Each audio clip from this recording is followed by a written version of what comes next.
might be a little heavy on the hand, but I learned from living life on the land that when the flames get hotter, you move to deeper water. That's where I learned to sink or swim. And you know I don't really give a references damn. happening tonight. I'm not even Underneath, I tried hard as I I haven't can. recorded a link yet. That's why You when better shit fucking do it gets here in a thicker, second, I so. reach for the Howdy, levers welcome to on this my week's best episode of words Vikings, man. Outlaws, and Cowboys. I'm your host, Vico the Bearded One. You can call me JT for short. And today, Yippee, hi-yay, oh, motherfucker. it's that time. It's that It time. is. It is that It's time. that time. It's Christmas time. As always, I'm joined by the magnificent Alex the Jarl Martinez, and he's looking very dapper as fuck today. Look at you all decked out in our swag. Dude, somebody's got to wear it. I mean, I wore all of mine now. They're in the washers. You look like Ice Cube in that movie Friday. Okay. You look I'm in. like you belong on the porch in South Central, smoking a doob. I mean, I'm not opposed to being on a porch. I'm not going to be in South Central. I'm way too white for that shit. I mean, you But- just got fired on your day off for stealing boxes, Okay. trying to build a clubhouse. Fucking awesome. Fucking awesome. Fucking sweet. The movie reference is totally true. No, dude, I fucking love it, dude. I'm like, in my mind, I'm putting myself in that situation right now. That means like it's Friday. I ain't got no fucking job. I ain't got shit to do. Fucking sweet. I'm gonna Let's get you fucking high. and for the winter months, we'll be joined by our third co-host, Valkyrie. Yeah. She's Hey. fucking hanging out in the back, being an asshole. Dude, she kept freaking my brother out when we were up there. It was hilarious. He's like, Yeah. you just don't expect a fucking bird of prey to be sitting in the corner with claws and shit jumping around when you walk out of a room. Oh, fucking sweet. What are you drinking? I'm going with the Old Faithful, Yellowstone, huh? the Yellowstone. Yeah. I got this bighorn shit, some jackass left at my house. Ma'am. Mm-hmm. Yeah, I also have some other whiskey I was going to drink in front of you, but I thought that would just be rude. Oh, you don't think I left Montana without buying me a bottle, right? I just want to make sure you fucking knew. One to be selfish, and then Yeah. one to share. Oh yeah, and as an FYI, that fucking banana cream pie fucking moonshine you bought, I didn't buy that, bro. whoever bought it, your brother. That was the boat, yeah. So it goes really fucking good in coffee, iced coffee. I would imagine that it was more like a coffee moonshine, not a. You can't drink that shit straight, man. It fucking stomachache. Yeah, it was like diabetes. Mm-hmm. I actually just put one shot of it in my coffee cup because I was fucking choosing violence this morning. I guess. And you said you haven't had anything to drink yet. It was like hours ago. The lies. So I put a shot of it in my coffee this morning, and I used the big giant Bigfoot mug that I have, my favorite one, Mhm. and it was still too fucking sweet. I had to drink it down and add more. Like I was like, oh god, we're gonna have some tummy problems here today, We're gonna have bud. some problems Yeah, going down. but I did also, because I'm like, okay, cool. Well, whatever. We're in fat kid mode today. It's fine. So I took the cheesecake Oh. and I put it in a bowl, and I filled the cheesecake bowl up with a little bit of it, and it made the cheesecake a banana cheesecake with bite. So you put booze in your cheesecake. Why is this a problem? You legit chose violence today. Like, Yeah. yeah. There was literally a point today when I was like, I'm fucking hanging up on everybody. Don't fucking call me. Don't write. Don't talk to me. Fuck off, bro. I was That's like, pretty intense, bro. waiting on the fucking giant solar storm that fucking is coming our way from the giant hole in the sun to fucking just wipe out the internet and just be like peaceful for a bit. Have you seen that? So that page that you put me onto, like the Aurora Borealis page, Mhm. they post a lot. So like trying to stay caught up is tough. This one So, is I don't think I saw this one. so it just like they just like when you guys were up here, Mhm. the NASA caught a glimpse from their whatever thing Valkyrie's tripping, dude. Yeah, she's like, why is there so much happening right now? She's like, I've hung up. Help. Help me! Help me, Tom Cruise! She is. She's legit. She's on the short stick. Yeah, she's a little bit hungry. We made some progress with that. But back to the solar Oh, thing. yeah, I can only do sorry, one sorry. story at a time. Quit it, bro. Sorry, There's only dude. much time in a podcast. Dude, the rope was really short, dude. She was like, ah. she's on a short bus, dude. Dude, it's fucking Falcon Mental Health Month too, dude. You didn't know? Yeah, bro. So when you were up here, one of the science pages that I follow posted a video that NASA put up where a giant fucking hole in the middle of the sun opened up, and it's 800,000 kilometers across, which is the equivalent of 60 Earths. And it sent a solar flare that is expected to hit Earth like this weekend or next week. Do you think that it's because the aliens were harvesting energy from the sun? For sure, those fucks. Leave our sun Yeah. alone. There's plenty of suns out there. Fuck off. Go pick another sun. Fuck off. I'm trying to live a good life. We've almost got the metery finished. Like, let me fucking. That's probably why the power's gonna go down, right? Yeah. You remember what were they doing? They were saying that, oh yeah, and the internet could go out for a year and a half or something like that. Mhm. And I was like, oh no, the internet. Darn. Yeah, I guess we're just. What would it be like living without the internet? What would it be like if I didn't have to hear everybody who's a troll in the world fucking talk? Right. Oh man, I got stuck on fucking Twitter today for like 3 hours. Just doing a bunch of fucking weird research and shit, following the Niners because Brock Purdy's a baller, but whatever. And I just kind of got stuck in this fucking loop of like, here's a conspiracy theory, and then it was like takes you down this rabbit hole, and at the end it's like, psych, it's disproved, and I was like, son of a bitch. Why the fuck, man? Why the fuck? So, anyway, I have to limit my screen time because I'm getting fucking bad with it. I have to limit my screen time. I'm like a fucking 7-year-old, dude. It's fucking funny. Real. Oh, fuck. We got some good shit to talk about today. I'm actually pretty stoked about it. Been thinking about it a little bit. Before we do that, though. Oh. Happy 1 year, bro. 1 year of podcasting. Oh, yeah. Have fun with your podcasting. Yeah. Cheers, motherfucker. Yep. We're going to get fucked up on this podcast. Oh, there it goes.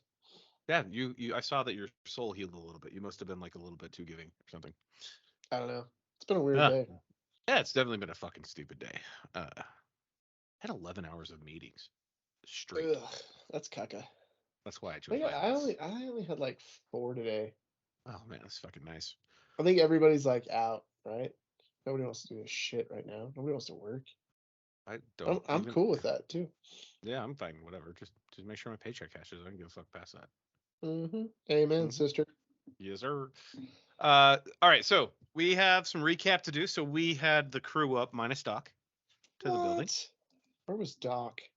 He was. He had family stuff he was doing. Remember? Oh, okay. All right. I know. Yeah. I was just joking. I remember that he wasn't there. Yeah, I remember you weren't there, but I don't remember if you remembered why. Yeah. Yeah. Whatever. That was some mental gymnastics. I was here. I was here for it. So, dude, I gotta fucking do a huge shout out to the crew. Like, we are not fucking construction professionals at all. No, we weren't. Nope. There was a couple of construction professionals, like who Nate literally ran. Yeah, Donnie and Nate. Yeah. Oh my gosh, they made us look like kindergartners. They made us look like not construction professionals. Yeah. Nate would just walk up and be like, well, all you got to do is do the fucking blah, blah, blah. And then he would just like, you're like, okay, cool. So you'd start doing it. And then he would do full dad mode and just take it over and do it for you. And then be like, okay, here you go. No, he did like 3 boards. Cause I was like, dude, I don't know how I'm going to do this. We're doing the main wall. He's like, fuck. And like got up on the ladder and just did it. And like, he just traced it. And I was like, oh, you ass. I was like, okay, I get it now. Yeah. Yeah. Then it took me all fucking day, me and Bob. Yeah. Dude, that badass. Bob's also a fucking badass. Like just the amount of shit. And then up on top when I almost fell through the rafters, while standing on a rafter. That was super fun. I think you're being dramatic. No, because like I wish I was being dramatic, because then I You would be had really. you had a touch of the tism that day. I was very like I wanted. So when I was up there, I was like, I just want to get this so I have a row.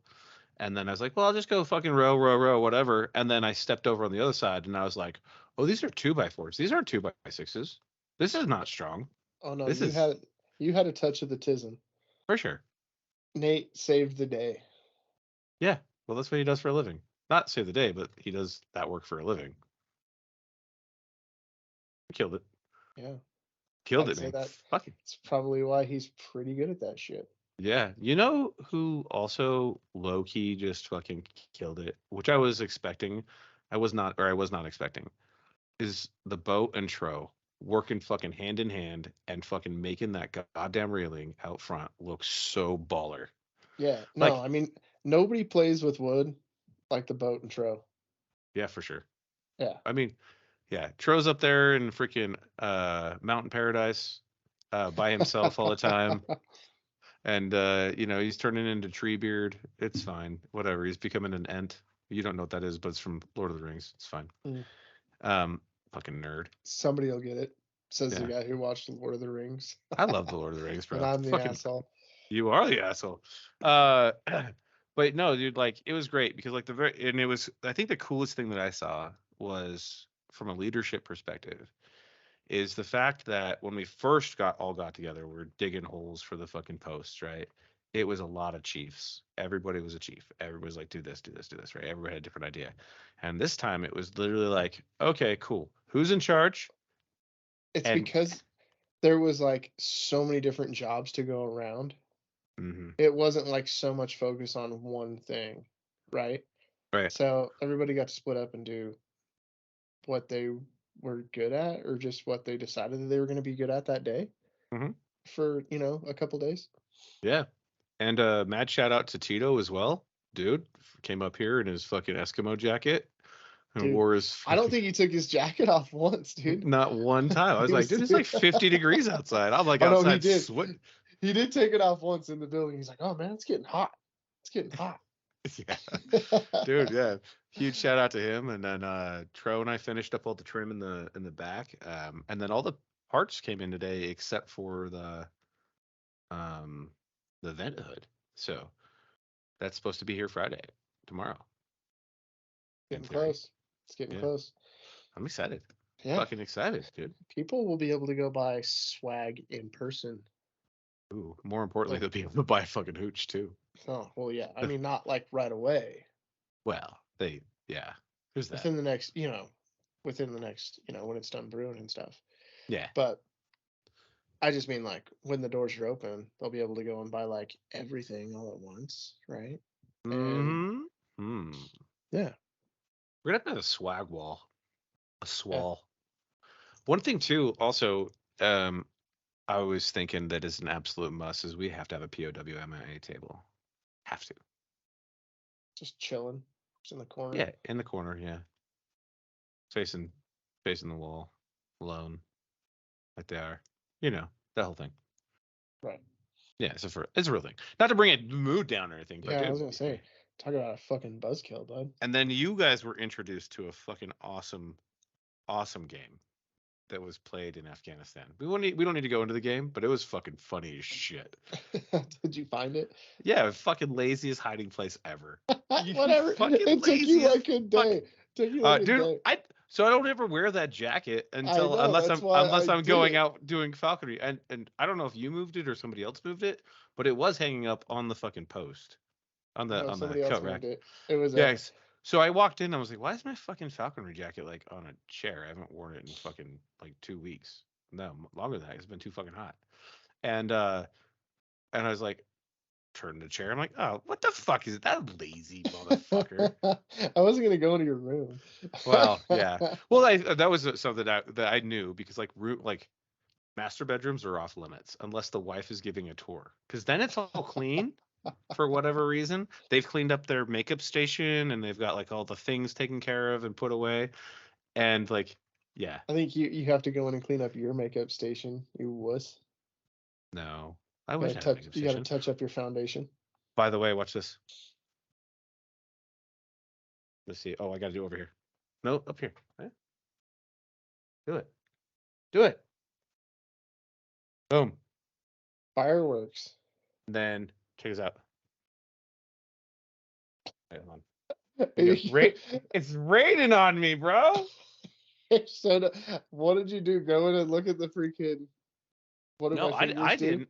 I didn't. It's actually on all iOS devices. Your phone will do it too. A thumbs up, thumb up. Which is weird though, because it. Do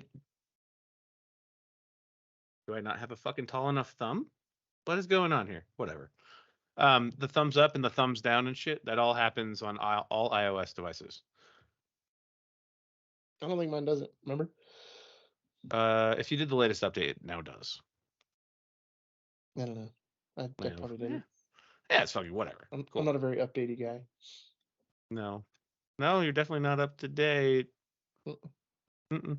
Nope. Not in a little bit. But I actually don't even really want to be up to date. Like, I'd like to go back to like my knowledge base now and be in 2004, 2005. I'm still.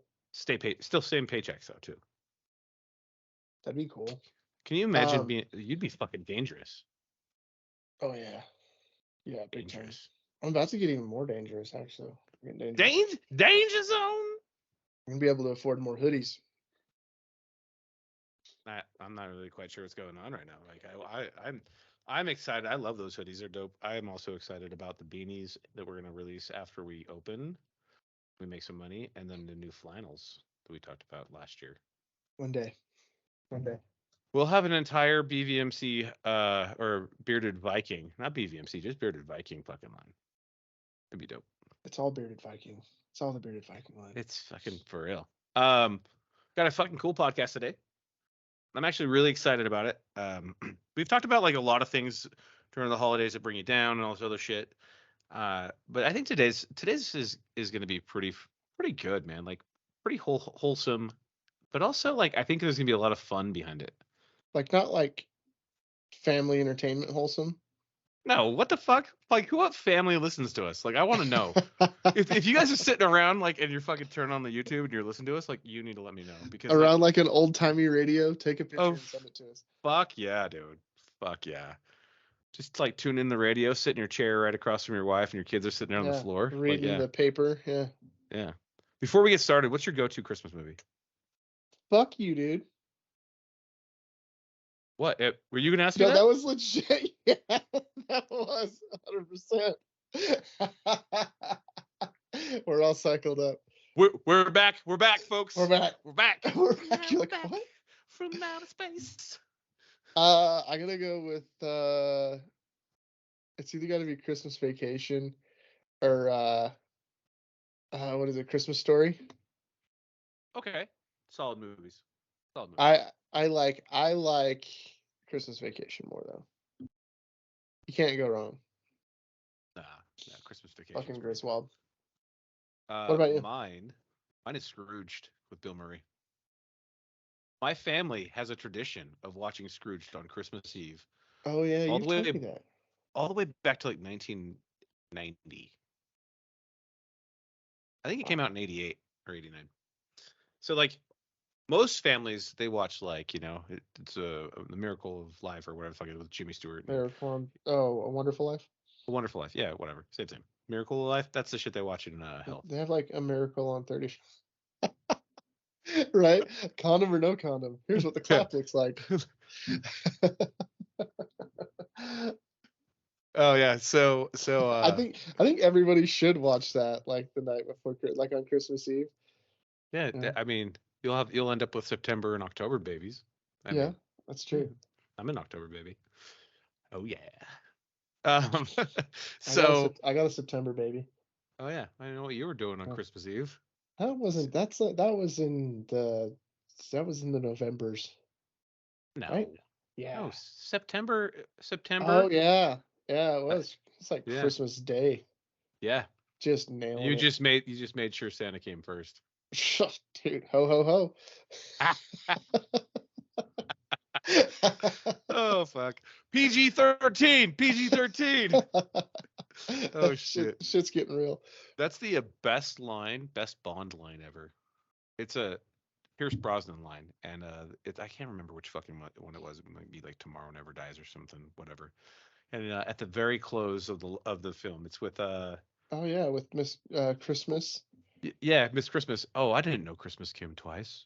Yeah. Fucking awesome. Dude, there was him and Connery had like the best one-liners for James Bond like ever. Oh yeah, for sure. Best Bond though was for sure Daniel Craig. I don't know. Like just like, from the he's like the best like kung fu Bond. that's the most realistic like fight you and not fucking like use some sort of weird remote control pen car to blow you up guy. I know, but like you gotta give credit to like Connery though, because Connery's no, it's like shit. It's 1 and 1A. Dude, he was always after the pusher. A push A. Yeah. So the fucking funny thing about Christmas, right, for me, right? So for the longest time I couldn't afford it. It was just fucking hard and it was terrible. But I'd always watch Scrooged. And then after that, the following movie on Christmas Eve, Die Hard. We never watched movies on Christmas Eve. So that was going to be like my next question though to you is so clearly you celebrate Christmas, but do you celebrate Yule too? Oh yeah, man. I'm fucking rolling into it right now. I'm about to go harvest the Yule log from last year.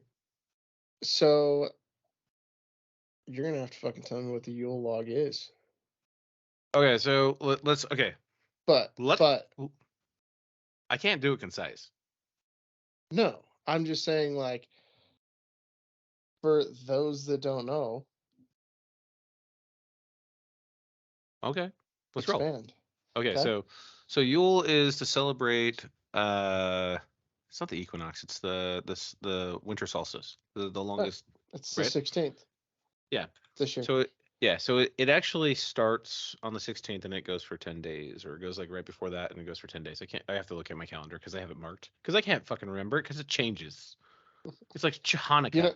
You know what's odd? And I'll throw this out here, just like kind of accidentally. Mm-hmm. My Christmas party every year falls on Yule. For the last like forever long we've been doing it. This will be the 10th year I think that we've been doing the big party. Oh, nice. And every year it's fallen on the winter solstice.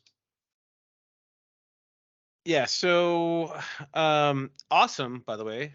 And that's really cool. So maybe like you're Christian with some pagan love in you. I mean, there's lots of pagan in my DNA, so. Well, I'm not really talking about what you do in the bedroom, but I'm in on it. Cool. September babies, baby. So Yule is a winter hit festival. It's actually like a festival, like older times. People would get together and they would gather and they would celebrate like togetherness and they would celebrate the end. So you celebrate the making it through the longest night, basically. Right? That's like the celebration. You might as well get drunk and make it through the longest night. Right? Fuck yeah. And you should tell your friends, I love you, bro. And here's a little gift. Like, go put it on your hearth. Cheers. There we go. Cheers.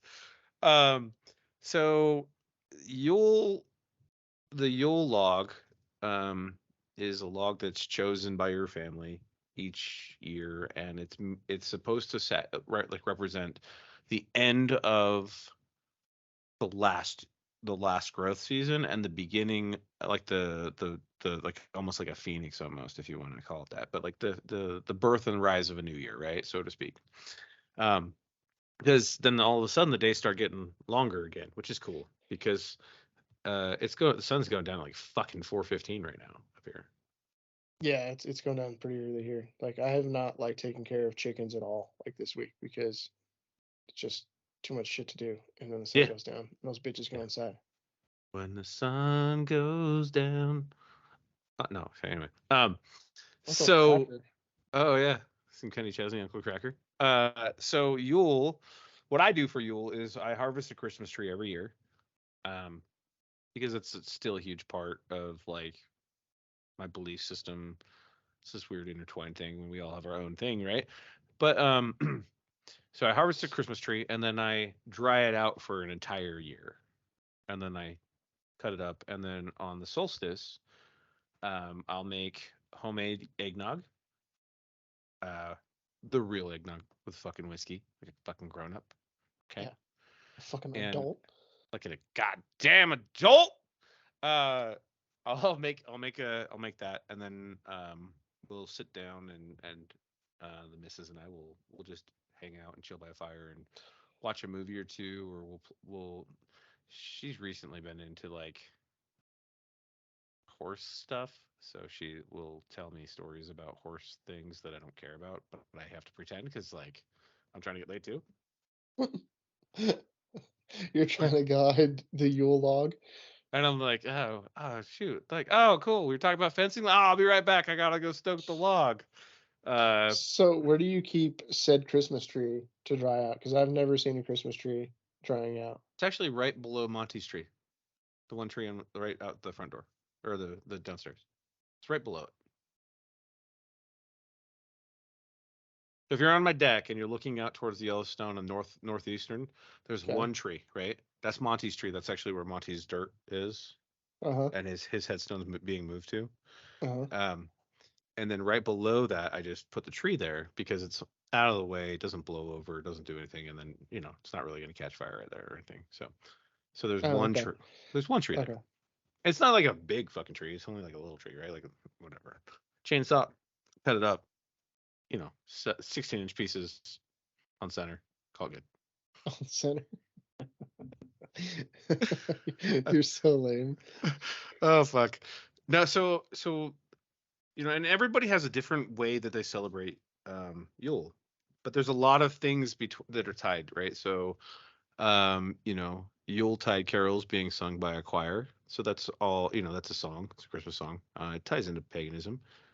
Mistletoe. Mistletoe is actually interesting because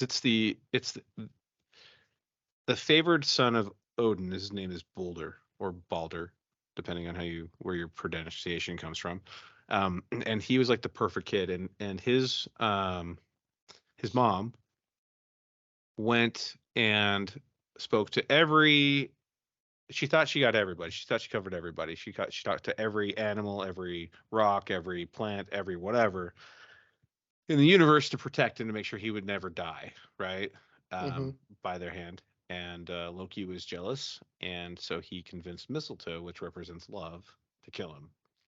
So there's a lot of tie in life. Getting murdered by love, dude. Right. So he dies. Ragnarok happens, and he's resurrected. And there's 3 gods after that. It's a So lot. just think about that and how that ties into Christianity. Oh, I'm just trying I'll to, leave that. like fucking disappointing one god, much less disappointing 3 all the time. Here's the thing, like that's why I aligned with them so much, because I'm like, they're petty as fuck, man. I know this. Like, they're my homies, but they're petty as fuck. Like, it's super petty. Like, oh, you didn't. It's just how disappointing. Yeah, they're just like, oh, okay, cool. So like, you fucked around. Now you're gonna find out. All right, cool. Oh, you did the thing. That's fine. I'm having a bad day, so I'm just gonna do whatever I want. I don't give a Told fuck. you not to do the thing. They said do the thing. Dumb. So dumb. Fucking dumb. So yeah, I'm excited about celebrating Yule, and it's awesome that you kind of you realize that now. We had a really cool opportunity for Yule that will stay within the organization, but I'm really stoked that we were able to do that too, to take care of some people that follow my faith, which is weird because like that faith, like the old faith is growing again. I don't know what's going on in the world. It's fucking weird. Like sometimes I'm excited, and other times I'm like, what the fuck? So, what about you, man? Like, what do you do? What are some of your holiday besides the party? Like, what does the Martinez family do that's unique to your family? Like you and Mrs. Yarrow. I gotta find a nickname for her.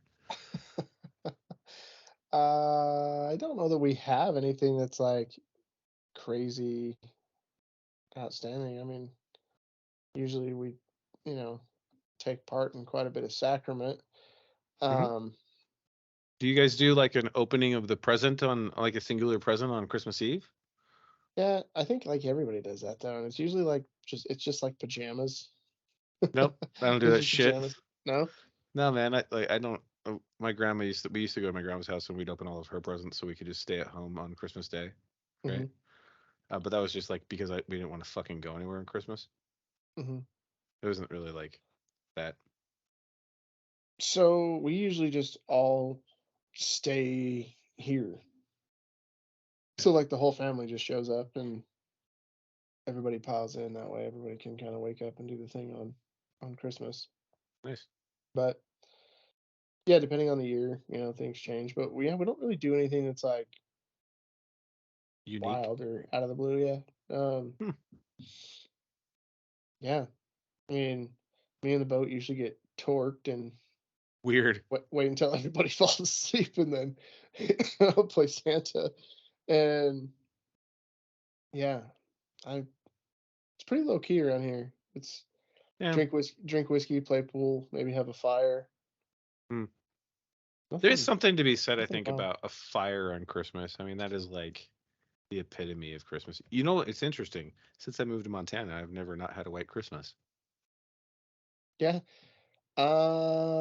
We had one hell of a storm last year on Knock on Christmas. wood. Oh yeah. Hmm. Knock on wood. I was supposed to be in Salt Lake today. I know But you totally bitched out. The weather's like beautiful right now. no, because they got fucking It's beautiful right now. they closed Island Park to drive through at 6 o'clock in the morning this morning. Eat a gigantic bowl of buttholes. 16 I drove through it. inches. I drove through it. 16 inches in Yeah, Island Park today. whatever. Um, and I was super bummed because I'm an officiant now. So if you really want to get married or whatever, I can like whatever you want me to do. You're gonna do Like, it. You're gonna do it. I can, yeah. Not that would like increase the lore that you guys keep fucking building around me. You know, Yeah, fucking Waco shit. kid, baby. Fuck you. Ow, ow, ow. Fuck you.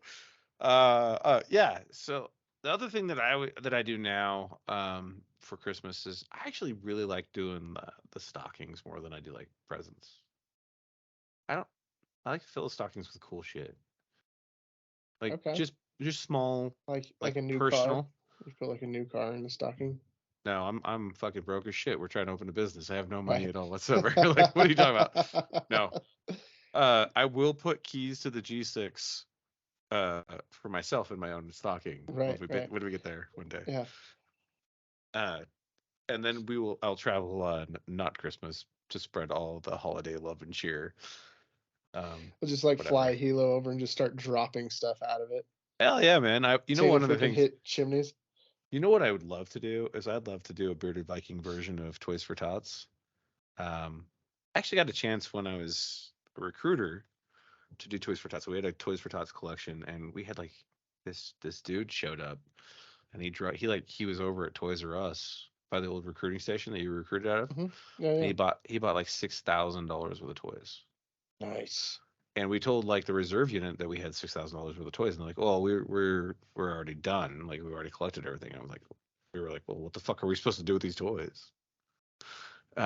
So we spent 3 days straight wrapping presents and deciding where, like, putting them in like the age brackets for what the presents were, right?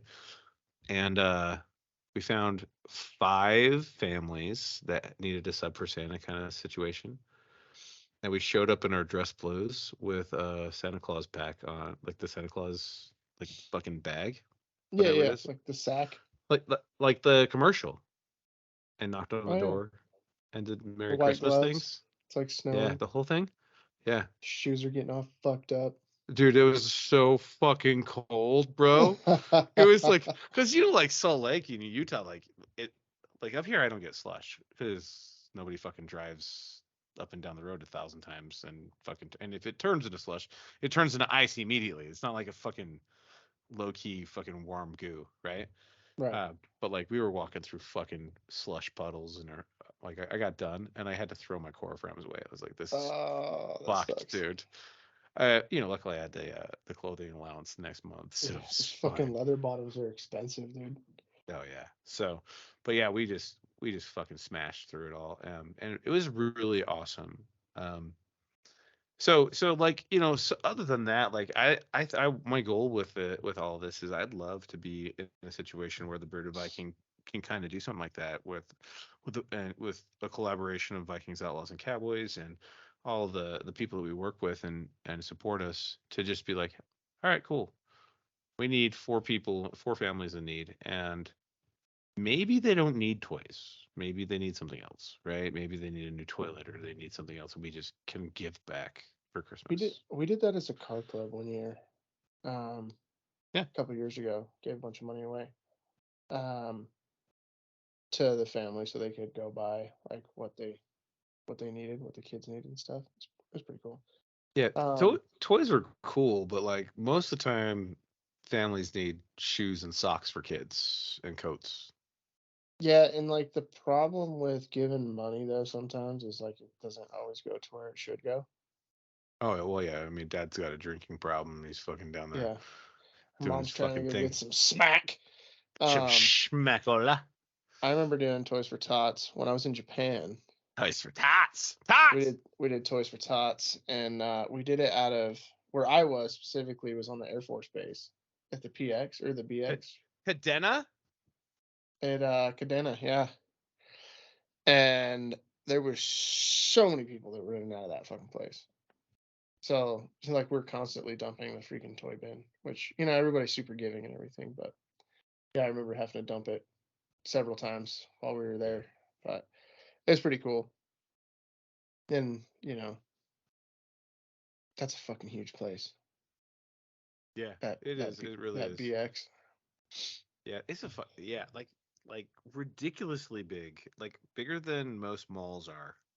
Yeah. Yeah, and well, there's like a grocery store in there too. It's like the super Walmart before the super Walmart. This is a Walmart with a food court, Yeah, yeah, big time. That's the way the one right? in Korea was too. Never been Um, there. oh, it was insane. And it was like name brand shit too. There's like a fucking Adidas store in the Well, middle I of the bet you they were fucking super fucking cheap prices. They only had to come across the border. yeah, no shit. Well, and it was what was it? It was in uh was it Yongsan? Is the name of the base? I think I you're think just making up words now. You sound like yeah, you're saying the same thing. I'm pretty sure it was Yongsan. Or Is that Osan? like What's it? I gotta look it up now. okay? That's cool. Yeah, I think that we're gonna get to that point. But one thing I'd like to tell the listeners, first off, remember during this time of year, like reach out. Like we've actually had a lot of people reach out to us, which is good. Most of the people this year that I, helped through some stuff, and I'm sure that you've helped through some stuff, have actually been on the up and up this year, which is awesome to see that bounce back. Big time. It Yeah. was Osan Air Base. Oh yeah. Cool. I actually saw it was really weird. I know this is like way off topic, but the U2 was supposed to be like decommissioned like forever ago. Oh, hold on. I thought you were talking about like the band with Bono No, in it for a minute. fuck those I was bitches. like, they should be fucking They decommissioned. should have been decommissioned. Yeah, Fucking dicks. fucking. Anyway, I stopped myself. I was about to say it. we saw two U2s take off and land at that place. Wouldn't that be considered a Different U4? times. No, because they weren't at the same time. It was Oh, one, and then like one, later and then another. later on. Okay, Yeah. So it was like a two, and then like you come down, so it's kind of like -2, and then another one takes off. So okay, it's okay. just So you just broke even yeah, basically. something. Okay, okay. Yeah, just wondering. But yeah, so I was like, oh, that's sketchy. I guess they're not really decommissioned, huh? I mean, what? Well, okay. Other than naval vessels, ships that are on Earth, I don't really think that anything ever gets decommissioned. I think it gets recycled, refit, and rebranded. I mean, The case in point, right? So I had an LAV, right? My LAV, it had a placard on the inside of it, and it said "built in 1969." It's a good year. Yeah, I mean, solid number, right? Fucking for real. Great cars. Probably when the Detroit 6 was still worth a damn. Um, really good, right? But in 2003, they hadn't done very many upgrades. It was still it's the a same little fucking sketchy. thing. Does this Like, poop float? I'm like super confused about what's happening right now, right? But then they refit them. So they like retire them and then they refit them and then they rebrand them and they update the placard that says built in 1969, refit in fucking 2015. And you're like, this is military grade? Really? Oh yeah. It's like technology has fucking changed, bro. Yeah. They got Ford aluminum bedsides in there. Ooh, that sounds fucking terrible. It's gonna stop a bomb. For real. We should probably talk about some men's mental health, but before we do, we have to do the disclaimer. You want to do the disclaimer this time? Do it. The one that we're not mental health professionals, so Yeah. we talk about it, but don't listen to us, or listen to us. Whatever. Yeah. It's totally up to you. I'm in on But this. yeah, that one. This is You Okay. did it so well. It's your new role now. It was a rebrand. I did. It was a refit. It was a refit, refit? in 2023. It was built in 2022. Refit 2023. Fucking perfect. We're in. You got it. We've come full circle. Thanks for the show. We love you And guys. we're Good. See you next time. See you next time. Peace. We're out. So on today's version or portion of men's mental health. So I had today's version. Whatever it is, I actually had this thought today. That's where scary. I know. I mean, because when you get ideas that cost us money. Well, yeah. I mean, whatever. They're chaotically brilliant ideas. Chaotic being the key word, yes. Yeah, I'm glad that you saw how my mind works. In person. In person. Live, real, uncut. Yeah. So I was thinking about how we focus on how hard the holidays are for everybody. And in my extreme amount of fucking non-wisdom thought process, I thought maybe we shouldn't focus on the negative. I know it's hard, but whenever I focus on the negative, I feel like it compounds itself. You're like, oh man, it just keeps getting worse. Look, fucking life sucks. Somebody cut me off on the way to work, and then you get to work and you pour a cup of coffee, and you're in a fucking negative mind, and you fucking spill your coffee, and then all of a sudden you're like, instead of having your boss will come and ask you a question, and they're probably gonna be a dick anyways, and you're just fuck you, Deborah. Yeah, fuck you. And then now all of a sudden you're homeless and unemployed during the holidays, and you're Bobcat getting shot after he got laid off, or shot at by he's getting shot at by Bill Murray at the fucking top of the towers. It's a fucking vicious cycle, dude. I mean, yeah. So I think that I'd like to change the thought process for most people on men's mental health to focus on how to be happier. Focus on the positivity. Yeah, I know it's not really up your alley, but we're gonna get there. We're gonna go there. Well, it was more profound because I think the best way to find happiness is to find your passion. And I was actually talking to a gentleman today, a good friend of mine, who's potentially wants to invest in the company. But beyond that, he's like, we're sitting there in this long conversation, and he's like, probably a bottle of wine and a half to the wind. Wine? Yeah, he's fancy. He's a wino. Fancy. Yeah, that's fancy. By himself. His wife doesn't drink anymore. But he's like a bottle. This is like 3:00 in the afternoon. This was like 6:00, right before I talked. Yeah, right. That's what I'm talking about. And I was like, get it. Calls me and he's like, "Yo, what's up, Justin? How's it going, man?" And I'm like, "Hey, man, how's it going?" And he's like a COO of a fucking multi-billion-dollar company, right? And he's like speaking in cursive to me, and I'm like, "Hey, bud, you doing okay over there?" He's like, "Yeah, fuck this." He's from Massachusetts. He lives in Harriman, Utah now. Oh yeah. So he's a masshole, right? Love the guy. The Boston accent. Yeah, I fucking send him pictures of khaki pants all the time and ask him where his car's at. What a dick. I know. And anytime It's in the cat pack. Anytime the Patriots lose or the Red Sox lose, I always send him fucking pictures, just like fuck you. Yeah. So we were talking, and the inspiration for this actually came for the passion portion. Came passion punch, passion fruit, passion. Came Like the photo of you with your passion eyes. Oh at yeah. the casa. Oh dude, so bad. So much passion. So bad. Oh Anyway. God. There wasn't a burqa thick enough for that shit. So we were talking, and he's like, you know why people like follow individuals, and he referenced me or whatever. Why people, yeah, whatever. Why people follow you or follow people, like they don't follow them for notoriety or fame. They follow them for the passion. And in that moment, I had like this kind of like time stoppage, like an epiphany.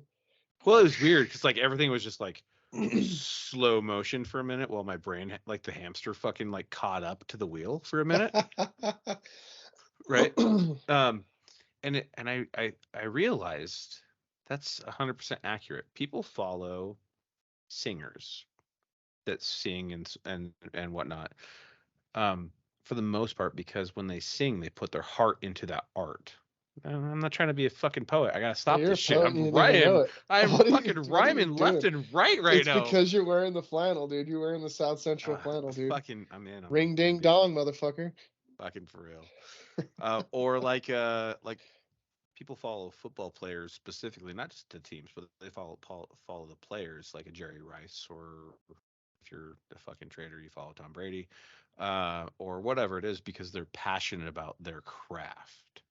And then I thought at the same time, so I look at the people that I follow on like TikTok or Instagram outside of my friends, and they have this thing that they're doing that they absolutely love, and you can feel that, right?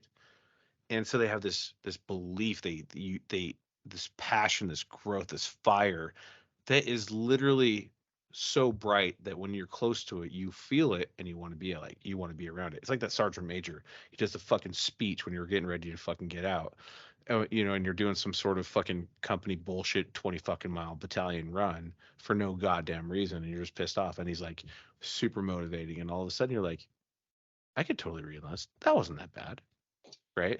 But it was fucking terrible. But like for that fucking moment, and then when you're done, you walk up to him and you feel like you're on this bubble. And I think that the afterglow, maybe. Oh, we're doing that now, huh? So much for the afterglow. We're doing some Everclear. I don't. Your afterglow, dude. I mean, I don't have. You're in Sergeant Major's afterglow. Fair enough. I thought you were referencing the band Everclear and their song. No, I was talking about the afterglow. You know, no, I think because he just fucked you in the ass, and you're still in the afterglow. And now like you're like this prisoner of his like fucking molding. Yeah. He's literally run you down. It's called Stockholm's. Yeah, he's run you to the ground. Fuck you, Sergeant Major. Fucking dick. Yeah. But I sat there in this like weird moment, and he was talking. I'm not really quite sure what he said after that. Probably something in cursive, or maybe he said something profound. I'm not really quite sure. Because I totally missed the follow-up, but the moment when he said that to me, I thought, okay, so how does that relate to men's mental health? How can that help men through hard times? Then I thought about when I almost ate a bullet, and the only thing that stopped me is my passion about being a father, my passion for my children. And I was like, okay, so there's something, right? But then I thought to myself, like, how did I get to where I'm at right now in life? Well, it's my passion and my desire to better myself and seek knowledge and grow. And it's not always good knowledge. I've learned a lot of dumb shit along the way. But it's the passion to understand and grow. And I don't think that I'm alone in that. I just do it a different way than you do. You have the same thing. Because we're very like-minded when it comes to 96% of the things. We just have different ways of doing the same thing or Mm-hmm. communicating. So the question that I have to you to start the conversation about passion and men's mental health is what is the thing I kind of sounded like Bane right there from Batman. What is the thing? No. Bane from Batman, right? I know, Like, but you sounded more but like like- Walken to me. oh, did I? What? Okay. What is the thing I can't even sound like walking on purpose. So but that I'm makes in. you so passionate So- about so- things? So driven. So what is the thing besides your family, your core nucleus, that is your passion, that gets you through the fucking hard times, that you look to? And I know we've talked about Car Club and we've talked about cars and things like that, but what besides that is the thing that drives the Jarl, the passion that makes the fucking hamster catch up? Now the hamster's got to run at full speed. Mm-hmm. I don't know that I have like a passion that I to live, maybe. Can I give an outsider's perspective?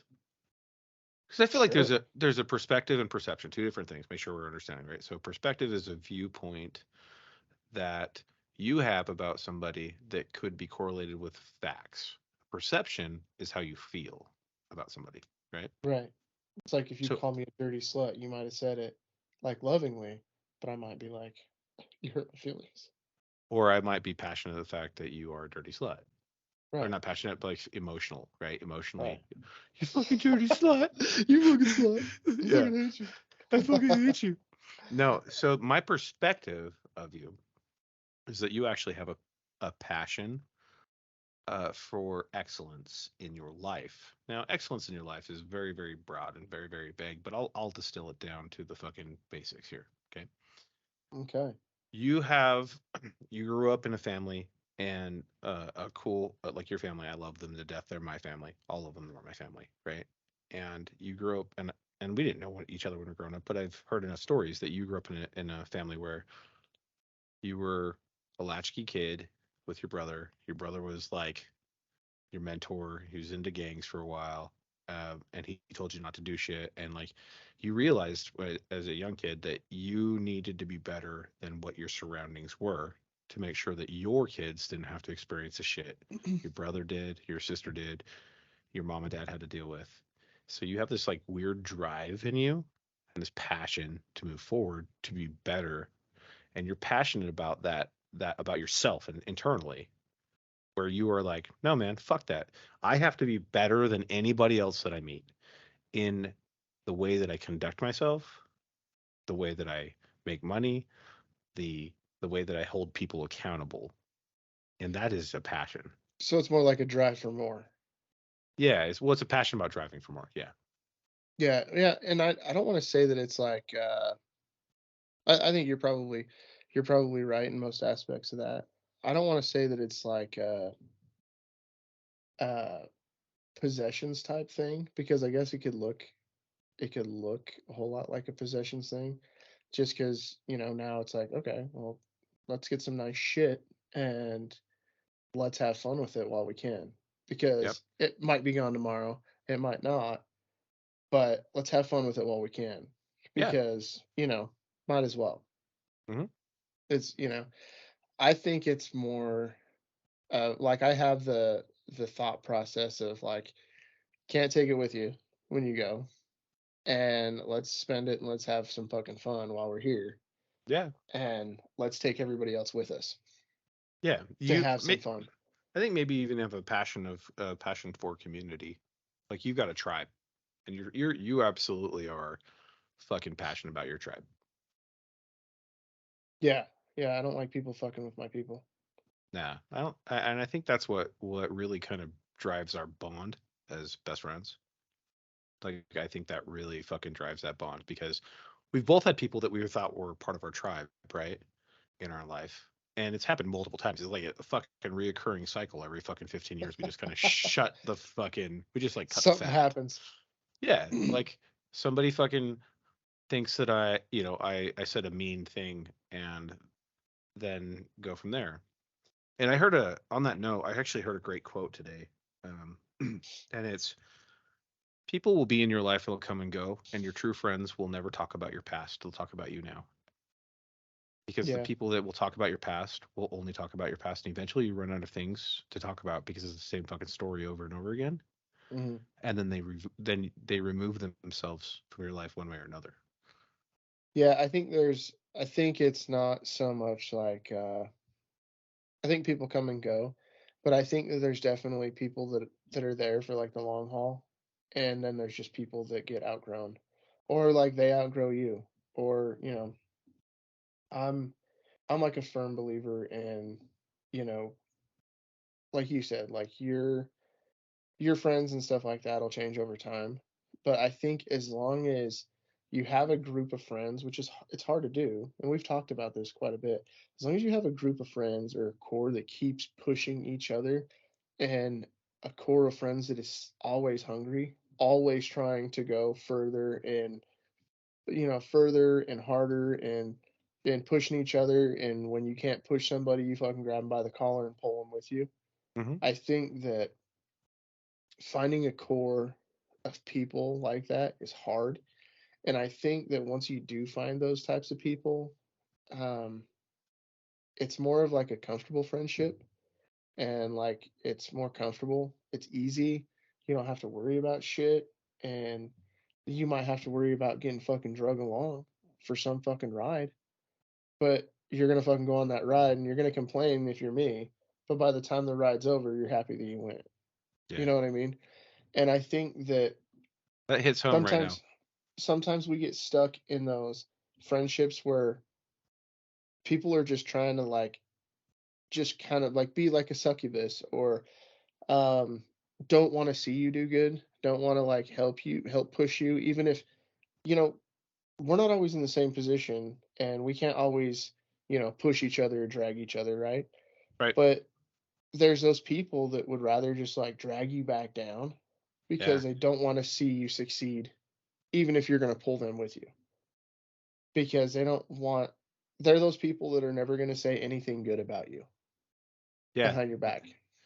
That's a crazy thought on that, right? So, I have people from each portion of my life that are still in my life.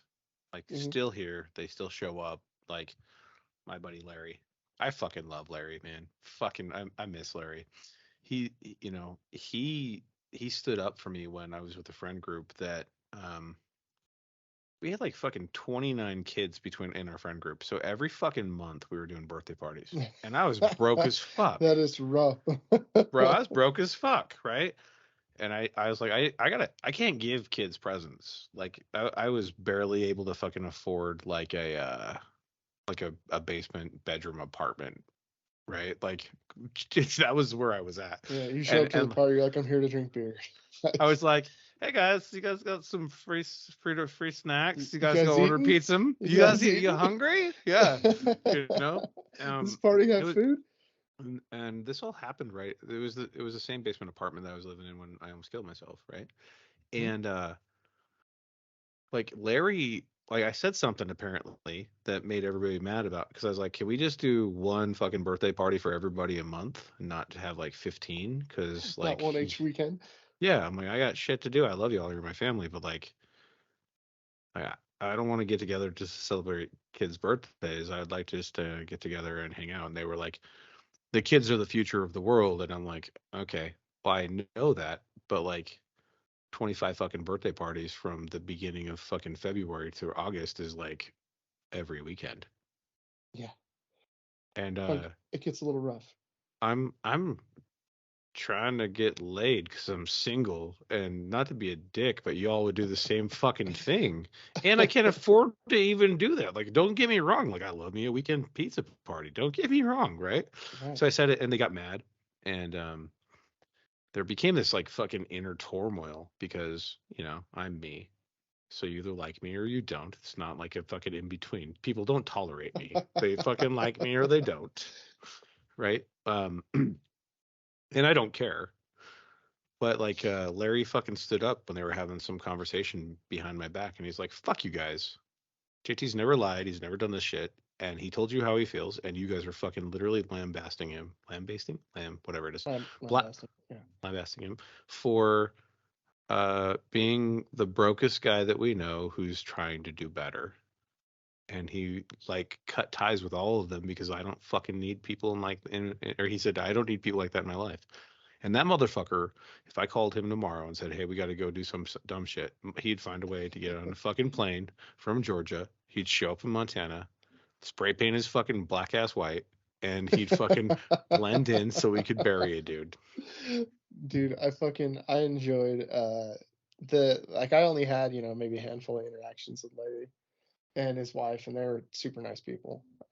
I enjoyed talking to them because I think that I was always uncomfortable in that group of people. But like talking to him and his wife, I was always like, okay, like these guys are good. Like these guys are normal. Like they're not in it for anything but just to be friends. They're not trying to take anything or what I don't know. I just have a problem with people that are always trying to Well, that's when I realized take. That's when I realized that you were a true friend. Because you pulled me aside and you're like, you got to look at your fucking friend group.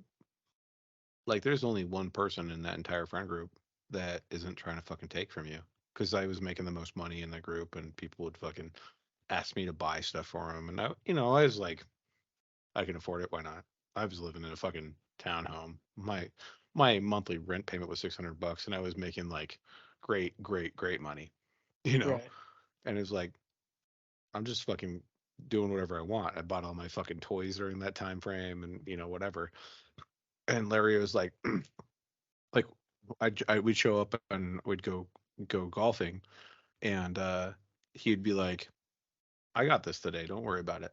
And we just take turns paying for each other, and Hmm. like sometimes he was short and I'd cover him, and other times he would just be like, "No, man, this is on me." Like, um, I think a lot of that comes from like a military culture.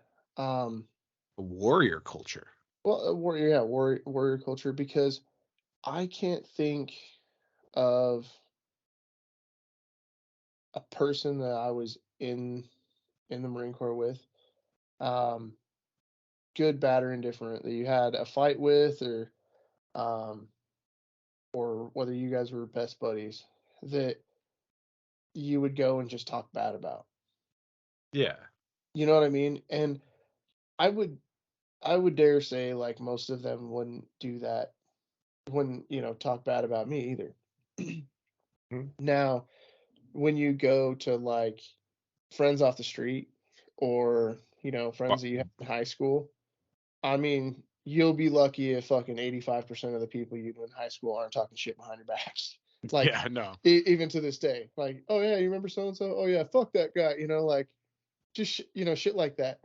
I actually have Just a dumb petty shit. I have a weird concept on that. I'm sorry to cut you off. I didn't mean to cut over you, but so since we've been doing the podcast, I've had friends that weren't friends of mine in high school that became friends as I grew older, and like they Hmm. were distant friends. And Just acquaintances. Yeah. yeah, like I mean, we went to like elementary, junior high, and high school together. But like there, I was never cool. Still am not. Like I just never have been cool. I've never been on the in crowd. Like I bought like a puka shell necklace to try to fucking be with the jocks, but I was never with the jocks because I don't fucking really get all of that. Like there's this whole like mentality of like I'm better than you because I can run faster or whatever, right? I can catch a football better, or I can throw a baseball harder, or whatever the fuck thing it is, right? Or Hmm. I'm a cheerleader. Nobody fucking cares, right? And then as I've gotten older, I went to my 20-year reunion, and I met all these people that were in those weird cliques, and they all came up and like talked to me, and they're like, yeah, "It's weird, but like I feel like our graduating class, the people who went to elementary, junior high, and high school were all family, and we were dumb when we were younger, but we all cheer for each other, and it's fucking validated every day Hmm. now, and it's a weird thing. It's a weird flip in my mentality because like half the kids that I talk to, or half the people that I talk to, they're not kids anymore, but half the people that I talk to, they're like, "Did you know I was going through this?" did you know, like, I was homeless and my dad kicked me out when I was in fucking 11th grade? I was homeless. I was like, no, that's crazy. And they're like, yeah, while you were fucking being a single, you're being a dad in high school, I was fucking living on the street and going to school to try to get my diploma and shit like that. And like every one of those people, like an example of that, not the homeless part, but an example of how that is our one of our great followers, Amber Luke's. Uh, I've known her since I was like 6, 7, maybe 10. I don't know, somewhere in that elementary level, right? Mm-hmm. And we never talked in high school or junior high. Like we never like she was in the cool crowd. I was the fucking nerd skater guy, right? Who could run fast and played football. And she made a comment that was like, I look at you as family because like we all went through dumb shit during those times and nobody ever talked about it. And it's really cool to reference that. So however, I still do believe because like that group of people who grew up with me from elementary through high school, that's like 5% of the people that went to high school with me. And people who went to high school with me would probably consider me a dick. I would think that there's probably more people that went to high school that are still friends and still hang out that were in those like weird other cliques Hmm. than the popular kids, right? Oh yeah, yeah. Because they commiserated together, Hmm. and there's so much emphasis, in school and high school and stuff like that to be a popular kid and stay popular and all that shit. Yeah. And looking back on it, it's more work than it's worth. But I think those kids that were like in those other crowds, those other cliques, had more in common than like the popular kids or the jocks.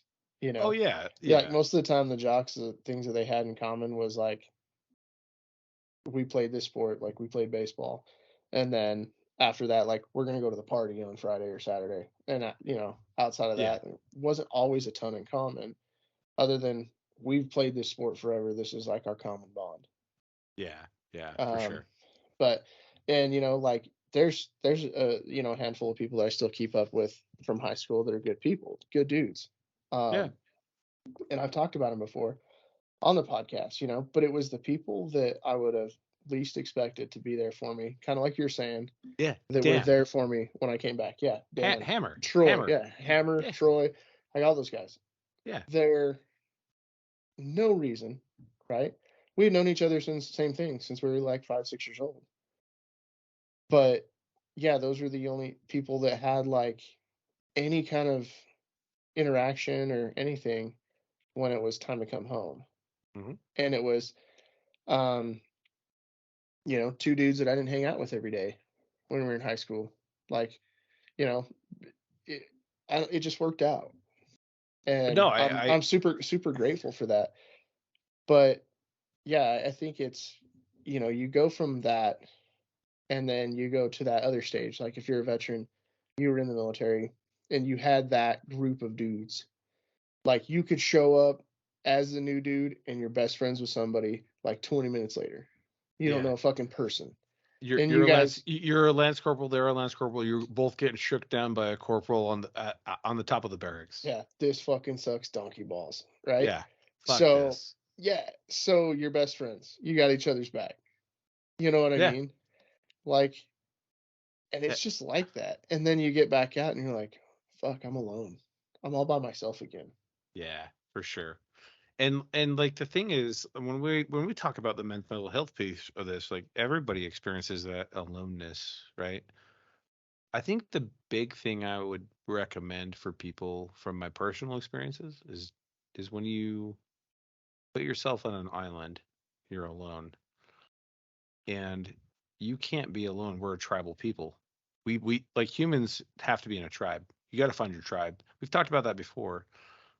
And I think the key to finding the people in your tribe is that passion that we talked about. So, um, doing some real quick self reflection and bringing us back in. Like, Did we leave? Did we leave? well, we were talking about passion, Right. and then we digressed to peoples. To the people around you, right? But we were talking about the passion for the people that are around you, though, too, and getting those good people. And the party people, actual. So you could keep the fucking drive. Yes. To stay alive. Yes. So, for me, if you don't know this for whatever reason, I'm passionate about my friends not fucking killing themselves. Like fucking beyond passionate. I've lost too many friends. Solid thing to be passionate about. Right. And if you ever are around me and you get me talking about mead, like the dudes in the bearded Viking. Clear your fucking schedule. Yeah, just know. Like you're gonna learn more in fucking 4 hours than you ever wanted to learn about alcohol and the way it works. For me personally, outside of the family aspect and being a dad and being a passionate person about that bond, right? I am passionate about my people as well. If you fuck with anybody inside of my organization, I will wreck your soul, 100%. I won't kill you. I'll wreck your soul. I'll make sure that wherever you go afterwards, it's the long con. It's the worst place ever, right? If you want that, if you want to mess with that. But I'm also passionate with interaction and trying to help people be better.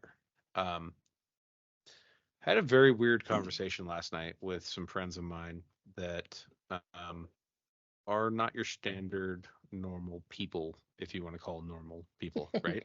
Normal standard people? Yeah. What does this mean? Well, so one of the people I was talking to, this gal was, talking about the long name soup, LGBTLNOP, right? And she brought up, like, if you love somebody, you love them for who they are, and if they identify as they or them, then you just accept it. And I said, hold on, real quick. You have to understand, people that are over the age of 35, we've been saying he, her, he, he, him, she, her, whatever, right, for our entire life. So there has to be a compromise. You can't just yell at me because I fuck up because you look like a dude who's wearing makeup. Right. Just fucking tell me your name. I don't really give a fuck what you do in the bedroom as long as it doesn't involve kids. I'm like, shut the fuck up, Travis. Like, yeah, you have broader shoulders than me, and you're wearing heels. Like, how the fuck do I know? You just don't like wearing uncomfy shoes. No, you like wearing uncomfy or you shoes. You like wearing uncomfy shoes. Yeah. Well, I mean, and for us, like, none of us fucking care. Like, we are confused about the situation and we don't give a fuck. Like, we're like, yeah, okay, cool, whatever. You like to tuck back? Yeah. I can tuck back. I don't give a shit. None of us care. Pay for it. I don't want to pay for it. I'll tell you that. I don't want to pay for it. No, but, that's a you thing, right? Yeah, but that's a you thing. But like, if you're a good person and you identify as one of those alphabet letters, right? Just tell me your fucking name, and I'll call you your name. We'll just go from there. Yeah. I saw this video. I thought I sent it to you. It was a little kid, and he's like, "What is like the LGBTQ plus thing? Is that like the premier package of gay? Is that like the premier gay?" That's fucking awesome, dude. That's so cool. It was like a little kid awesome. saying it, so it was fucking hilarious, right? And I was like, "Holy shit! It's like the premium package of gay. It's the plus." I know what it means now. That's fucking perfect, and I'm going to call that from now on. The premium package. The premium package. Yeah. So I stopped her in her tracks and I said, listen, here's the thing. Most of us, and you have your extremists on both sides of everything, right? You always do. Yeah. Most of us. How it goes. Most of us don't care. We don't. But you have to understand that we've been doing something for a long time, and when you are that entrenched in something, it's really, really hard. So either give us concessions or don't. But we are not genuinely attacking what you do believe in. None of that. None of us fucking care. I do not care about your personal life that much. If you're not my inner circle, I don't fucking care. Don't shove it down my throat. I see you at the grocery store. Hey, I don't give a fuck. Yeah, don't shove your shit down my throat, because I'm not shoving that I like to fucking bang chicks down your throat. You know what I mean? No, yeah, Like, and that's a reality, and there's a that's I think that goes to the extremist piece because we only see the extremes because the social media algorithms like to right, incite because fucking that's dumb. how it works. Yeah. Yeah, like it's just like the news. Like you don't ever hear about good stories in the news because it doesn't sell. You only hear about fucking Well, murder, violence, and death. it was like that group that I told you a while back that's called Gays Against Grooming. Dude, fucking It's awesome awesome. group. Yeah. Yeah, Like fucking great I'm group. pretty sure I followed them on the Instagrams, you know, because like it is what it is, right? Yeah, That's the biggest problem that, yeah. So you know. so in saying that to that gal, like there was a non-binary person, a they them person. It was a weird TikTok group that I really do truly care about all of them in this aspect of like I just hope that you do right. And it's like, the problem with the world right now is that you're so worried about telling the world how we fucked up that you forgot that you should just be kind. And I'm Right. passionate about being kind. I really try in my life because I've seen so much bad, so much. And I fuck around and joke around with Ryan about like or Doc about like the greater good not existing. But I want it to exist. I want kindness to I think be the truth. I think it happens way more than you think. I think, you go to the grocery store and like pay attention. Like I think you see more kindness, you know, than you would think. And we've talked about this like probably ad nauseum for some people.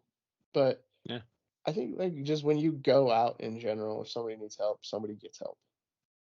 Yeah. And I you're not always the person to give it.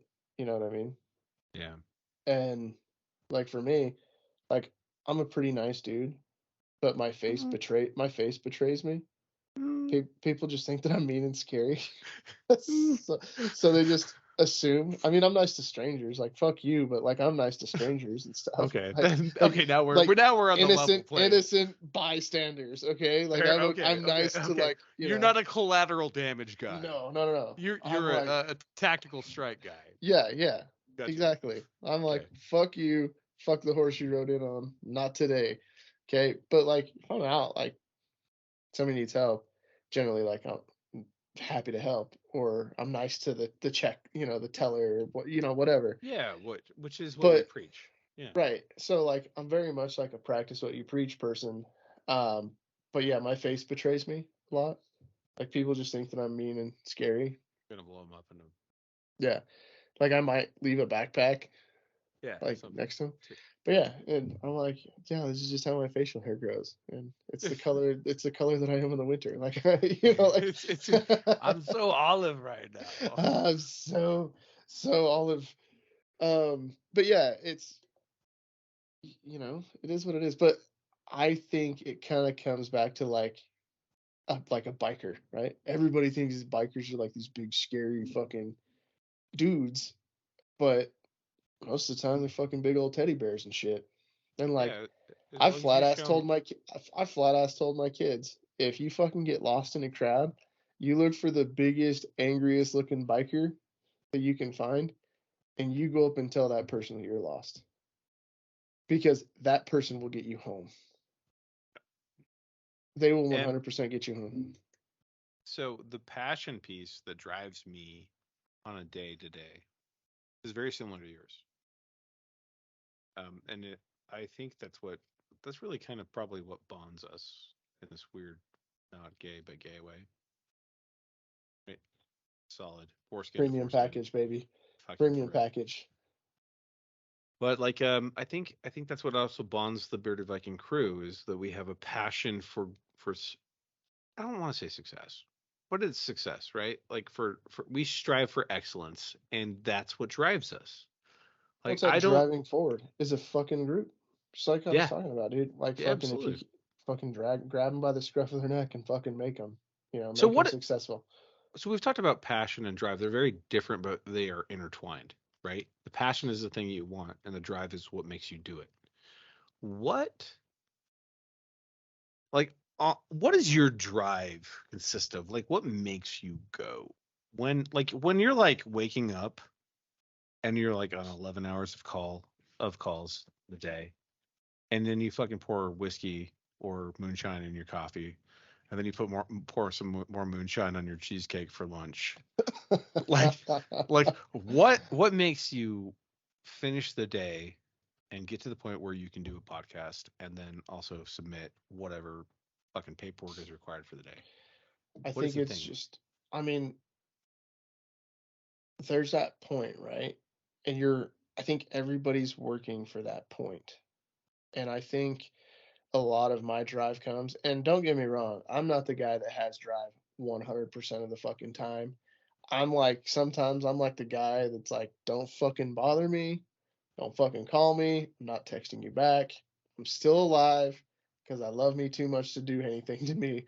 But shut the fuck up. I don't want to have anything to do with you. That was Monday after this weekend. Definitely Monday. Definitely Definitely Monday. Monday. I had to drive like 9 hours and you couldn't put a toothpick in my butthole for like any of them. But um I think the the motivation and the drive on the days that I'm like, okay, let's fucking go get this is, and especially now that we're getting closer, right? Closer and closer. We can see the finish line now. It's not just some like imaginary line that's fucking been punted 60 times and Yeah. disappointed like not only ourselves, but the people around us. But like for the first time in probably ever, I had uh last week it was, I actually had to sit down after work and do more work for Bearded Viking, right? And take care of that stuff. And that stuff actually kind of made me happy because I got to do that stuff finally. And that stuff is what we've been looking forward to, trying to accomplish is, and I think that's a driving factor. And one of the biggest motivators is if I do this now and I'm tired now, then maybe in a couple years, I don't do this anymore. Yeah. Somebody else is doing this and we get to just hang out, and the hard work that we did now and It the pays off, tired yeah. that we are now, we get to pay people to do that, and we get to just push the brand and make the brand and make people happy and go around and see people, and Yeah, we get to do you know fucking fun things. that's our fantasy land, right? That's my Yeah. fantasy land. So like my So my fantasy land is like push now so we can like shake babies and kiss hands later, yeah, and absolutely. go to fucking make graduation speeches or like So whatever. something like Yeah. that. Yeah, you Yeah. know what I mean? No, yeah, no, I'm in on that. Drink 35 Dr. Peppers at the White House, I'm good like not going like that. like Forrest Gump. You know, Oh, like Forrest okay. Gump. You I don't want to I'm gump it? okay. You want to I gump it? mean, I'll show my ass at the fucking White House for sure. I know you will. For sure. For me, my drive, it's so fucking weird, right? So like, I have ebbs and flows with it. I think everybody does. I'm not Jocko Willick. I'm not fucking Andy Frisella. I'm not that committed to living a life in which I don't get to enjoy a Sunday where I fucking wake up, make some breakfast, and watch football all day. I'm not gonna not do that. That's like Yeah, not a thing I for think. me. Well, and those guys have like they They have have like crazy expectations and they do crazy stuff, and there's no doubt that they are where they are because of like that work ethic and drive. yeah. But I mean, for some of us, I feel like it's just not realistic all the time. You know what I No, you mean? 100%. Like you're not gonna be, I think the average person that wins has a drive 70% of the time. Those that succeed have a drive 80% of the time. Those that excel have a drive like Michael Jordan or Kobe Bryant or Jerry Rice, and you're at like 95% of the time because I don't even know how to say it without being a dick, but they're psychotic with it, right? Yeah, yeah. They have like seeing like I don't want to say it's a um like this in a negative way or like it's a drawback or anything, but Mm-mm. like I would much rather like on a long ass day or a fucking dumb day, I would rather like hang out and mess around with the kids, see my wife, than go to like a 2 hour gym session and then like get in a fucking ice bath and then jump in a sauna and then you know what I mean? Yeah, I don't I think have. like have you ever seen like Mark Wahlberg, like Yeah, his daily routine? yeah, Like his daily routine is freakish, but he yeah, does his routine so he can hang out with his family, like his wife and kids. yeah. I mean, And like and that there's a makes that makes sense to me. yeah. Well, and like I'm putting the hours, you're putting the hours, we're putting the hours. The boat's fucking staying up late, fucking doing this shit for free right now. All of us are fucking working for free right now because we have a goal long term. For me personally, my drive, I think that people would think I'm fucking on the spectrum with my drive because like how many fucking problems have we run into and how many have like we just like I'm like no we got it, we're gonna figure it out, like consistently pushing forward. And you made this comment, which I guess it was Justine, but um, that I'm too dumb to fail. It's not that I'm too dumb to fail. I'll fail all the time. I mean, we fail all the time, but I'm too dumb to quit. Yeah, but like failure's not like It's not bad. you have battles and then you have the war, right? Yeah, You're we're gonna not losing lose the you're gonna fucking. lose some battles, but Yeah, we're gonna fucking win the like for war. 2 years straight, just giving everybody hooch balls. Dude, if anybody knew like how much we failed, but Hmm. how much we've just kept going and we've kept pushing, I think they would have a little bit more understanding and like admiration for the fact that we're still here smiling. And they Oh might yeah. not think, hey, these guys haven't done anything fucking hard. And, Uh, the yeah. people like we just talked about might try and pick us apart, but we've never fucking stopped.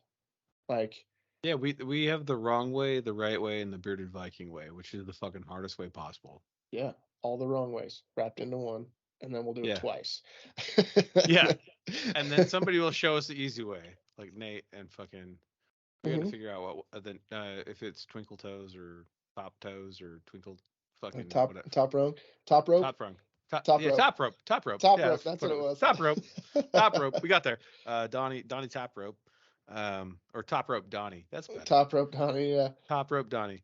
Uh like they'll show us the right way and then we're like, "Oh," and then all of a sudden everything's done Things start quickly. unlocking. Yeah. But we had to Um fail. We had to fail that much to get to to find meet the the right people, yes. to meet Correct.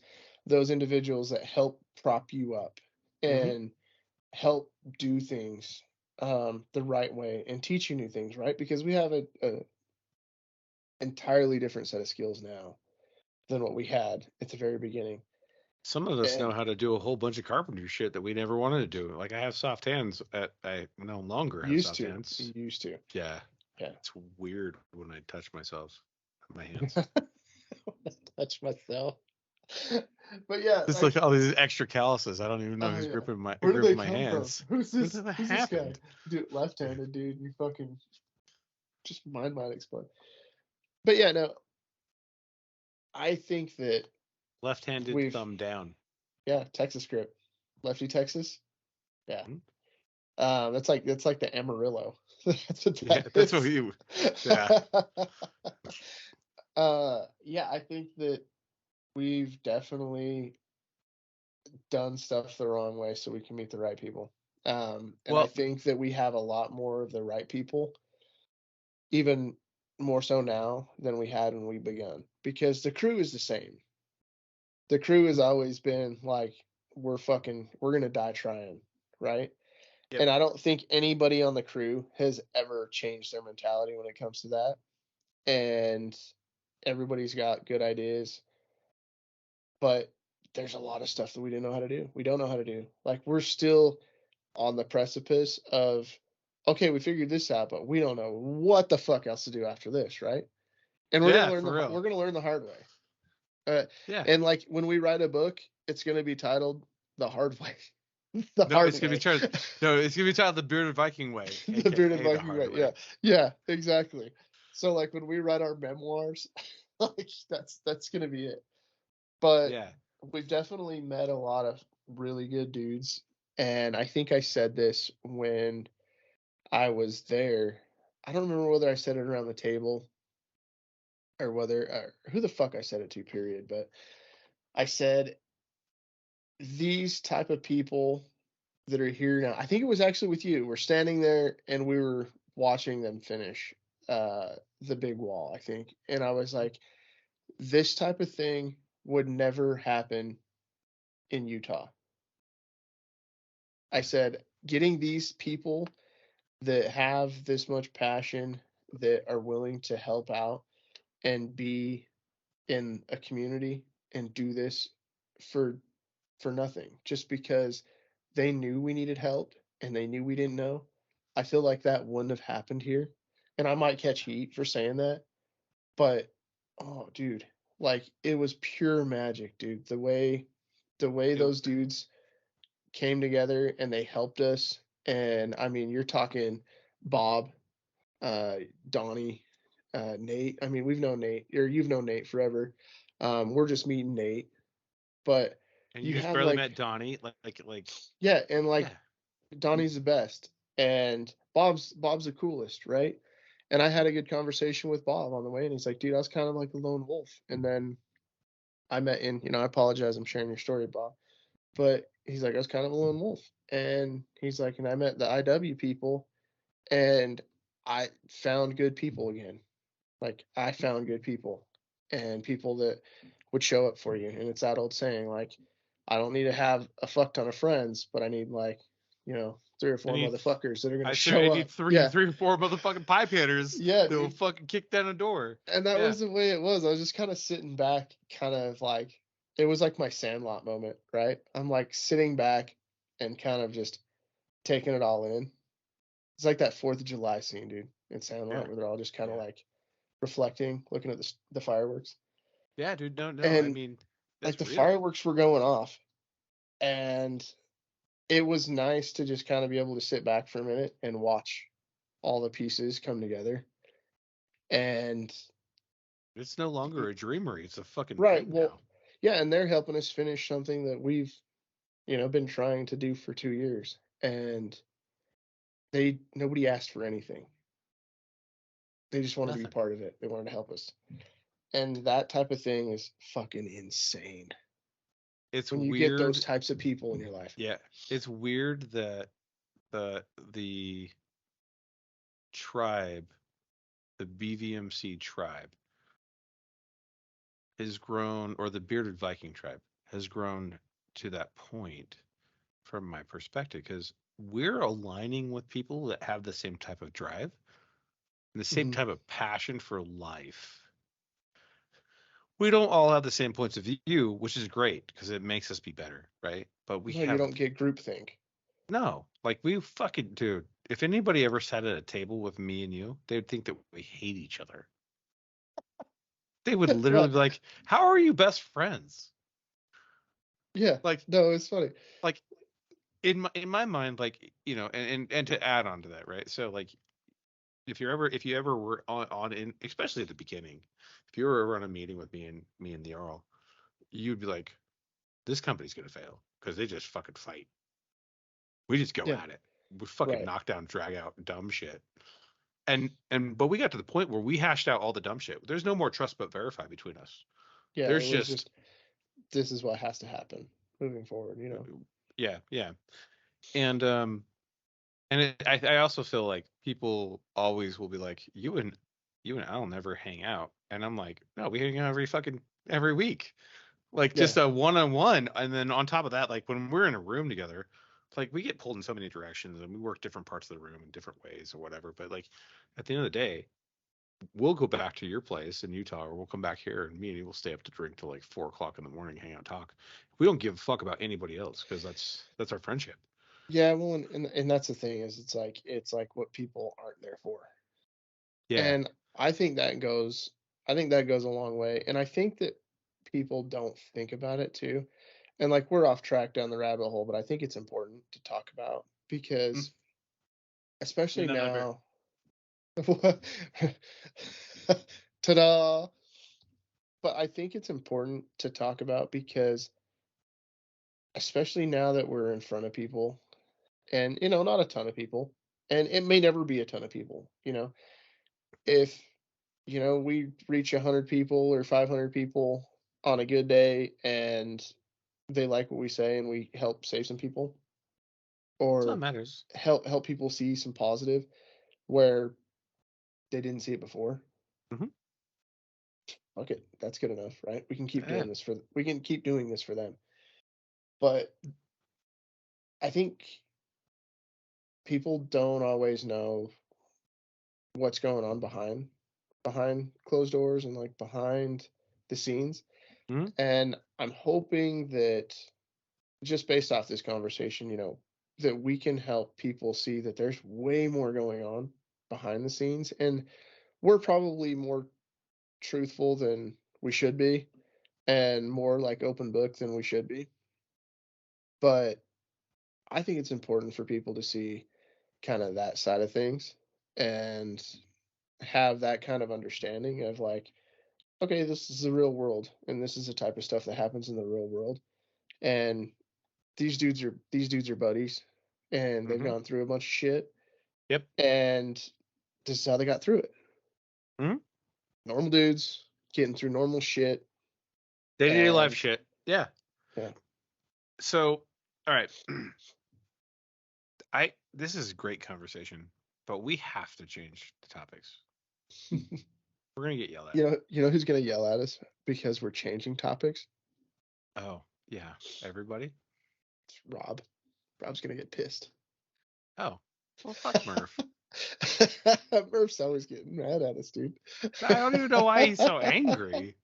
He's like, you He's fucked up my Wednesday. I'm like, Rob, you got a hot girlfriend now. Like, and Right? she loves you, and like you love her. You're not gonna ever say it because you're a fuck, but like whatever. I'm calling you out. I don't give a Don't shit. don't make her mad. Yeah, stop being a Don't fuck it douchebag. up. Don't fuck it up. Don't fuck up, bro. Don't Just fuck don't up. fuck it up. Final note that I want to just kind of close out the men's mental health. So, normally December 2nd is like a really fucking hard time for me because that's when I lost one of the. So, I lost a gentleman he was a platoon sergeant in the army. When I went to Afghanistan, his name was Doc Thode, James Doc Thode. So Yeah. he was in a doc, but they just called him Doc because he's like white or Doc Holiday, Yeah. right?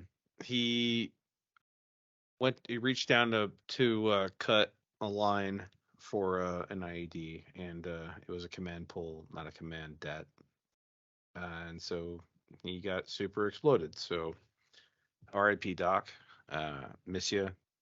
He was the first dude that he wasn't even my platoon sergeant. He was the first man that welcomed me into the sapper company. He was like, I walked in, I didn't have a uniform, I had nothing, right? I don't have to go to boot camp, basic training, or whatever. Walk in, I only had like fucking like 4 sets of clothes, and I had like a Marine Corps black hoodie on it with the Marine Corps on the front of it. You had jeans and combat boots. I didn't even have combat boots, dude. I just had my fucking Chuck Taylors, bro. I was like, whatever. So I walk in and whatever, hat on backwards, like I always do. And he's like, "You Robertson?" Yes, Sergeant First Class, I am. And he's like, "Welcome to the company. We could definitely use some guidance from combat vets like yourself. Um, I look forward to seeing you win in the company." Right? First words he ever spoke to me. First person in the company to ever speak to me. Um, he passed away. Had so much trauma and shit that I had to deal with because not only like when he passed away, like in combat, for those who've never been to combat, like you don't get to mourn No, the loss. you do that when you get back. And you don't even do it when you get back. You just fucking push that shit down at the bottom of the sea bag. Yeah, by Like, that time it's been compartmentalized. right. So I had just barely got back from leave. And I came back, and there was me and my buddy Somsock, who he got stuck in Kuwait. I was coming through. We both showed up, and our entire company left, and they were like, "Oh, you have to stay behind because you're not acclimated to the time zone or whatever fucking dumb reason." And so we ended up having to be the pallbearers for his torso half of his Kevlar and the buttstock of his rifle to the fucking Blackhawk that we took that went to Bagram. And in that moment, like every year around December 2nd, I get like like I get crazy anxiety. I get kind of like down on things because it's like such a traumatic event, but it's because it's related to that in that moment. I also mourned everybody that I've lost, whether it was from suicide or it was from like combat related injuries or maybe even a fucking car crash like that I wasn't able to take care of, right? And so like it's like your version of a Memorial Day. yeah. And so when y'all were up here, we toasted him and I didn't feel anxiety at all. I did clench my teeth, but that's a sleep thing. That's not a fucking problem. That's a problem with that day regardless, but It I was a didn't stressful have day. it wasn't even a stressful day. It was just, I mean, at the time it I was, but like, I think going into it was because I mean I think even when we got done that day, we were not as far ahead as we thought we were going to be yeah. But then we won the next day, right? We just had to figure out our game plan for because the we next find day. out a day to, it's we find out a way to win. Yep, absolutely. So, um, when you find your people, your tribe, the people that will fucking show up and show out all the time, it makes those hard days easy. And by I say easy, I'm not really saying like, oh, I woke up today and had coffee and I fucking like had 14 girls suck me off today. No, it's like easy compared to what you dealt with alone. You're going to make it through the day, Yeah, and easier, you're way going to wake easier. up tomorrow. Yeah, and you're gonna go to bed feeling like you did something good in life, you know, and Hmm. you're gonna wake up and you're gonna have the people around you still saying, "Hey, listen, fuck stick, we got to go to work. We love you, but you're being a fuck stick, right? Or whatever, Yeah. what we do as brothers." So, I just want to do a shout out to y'all because you actually, um, I wear my heart on my sleeve. In case y'all don't know, I tell you all my stories. I don't give a fuck. I never would have thunk it. Weird. I don't keep shit inside anymore. I just tell people how it is and like what I think you're a better man for it though. I appreciate you for that. I think So that I think that and we can stay on men's mental health for a while it's gonna because be a I think fucking 2.5 hour podcast. Fuck you, boat. I know. Suck it your upload time. I think it's important as far as an observation of mine. I think that uh since you've decided to be kind of more open, at least with the way you're feeling, and hey, I'm sorry I did this because I was feeling this way. This is what I was going through. I think that even on those bad days, at least with you and I, because we fight like cats, but on those bad days when I'm just like, fuck you, and you're like, fuck you, and we're just like, okay, we're not going to agree. So eat a dick. I'll talk to you tomorrow. Like that type of thing. And then like the next day or like 3 hours later, hey, sorry, like, this was going on. Like this was my feeling. This is the type of shit that I was dealing with. Yeah, Well, I mean, that type of stuff makes it easier. And it's not, I don't look at it as it, I don't look as it at it like it's an excuse. I look at it as in like, okay, well, this is what was going on. And like this is why we weren't getting along with it. Um JT was going through this, or like fuck you, I was having a bad day. I wasn't trying to hear the bullshit, yeah, and so I think it helps I think at least our communication when we're doing this type of thing. We're doing like the podcast, or we're talking about the feels and the feels getting good. the metery stuff done, or getting the metery stuff done. But that is an observation. I think that helps out, um, because you're a much better dude when you're wearing your fucking feelings on your sleeve and your heart on your sleeve than you are when you're trying to compartmentalize. Because I feel like you just get overly stressed when you're trying to compartmentalize versus when you're like, this is what the fuck's going on, right? I would agree with you on that for you as well. Um, we've had many conversations where we've said, "Hey, man, I got fucking heartburn, bro." Mm-hmm. right? And like Why the fuck did you do this? Yeah, like we don't do it in front of other people, but it's a real thing that we do, and we hash out our shit as grown ass men, but also as best friends, right? And I think that drives everything in the organization, but also in my own personal life. Um, it's weird to be a man to me that is a man who fucking protects and provides, but also doesn't fucking care anymore if I tell you how I feel. And you can either take it or not. And if you don't understand it or you don't receive it, then I try to say it 2 or 3 different ways. But if you don't receive it, then you're not my people. Like this is a fucking real truth. And I think even you are getting to that point too. I've noticed something about you. I'm gonna let the audience know this, right? Oh shit. Put a kink in the armor.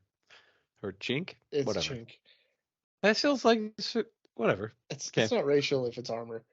Okay, cool. Whatever. Put a crease in the armor of the Jarl, right? Here's the Now I thing. gotta figure it out. It's definitely a chink in the armor. It's chink in the armor. Yeah. It's chink in the armor. Chink in the chain, chink in the armor. Yeah. Whatever. No, it's definitely chink. So what I'd noticed, right? So we had a break, and I know the audience fucking hated it when we had the break. And maybe you liked it. We lost a lot of viewers. We lost a lot of viewers. We did. Like, we did. Flat out. But what I noticed is when we didn't have the one-on-one interaction each week, it was like you were missing your therapy session, and you became super anal retentive. That's the best word. I wasn't like Doc. You get out of here with that. No, the fucking same, but different, but still same. It's just a different. It's a new take on an old thing, right? Like our motto, right? But I noticed that. I noticed that you got to the point where you missed it and you didn't say it, but now that we're back in it, I think you realize it. Like you probably have never like openly thought it, like, oh, hold on, wait a minute.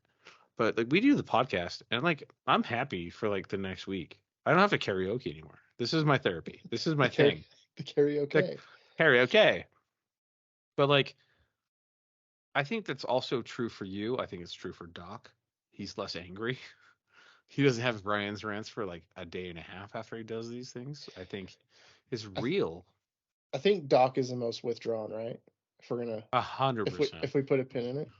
Yeah, 100%. But he's also one of the most enjoyable people to talk to when he's not pissed off.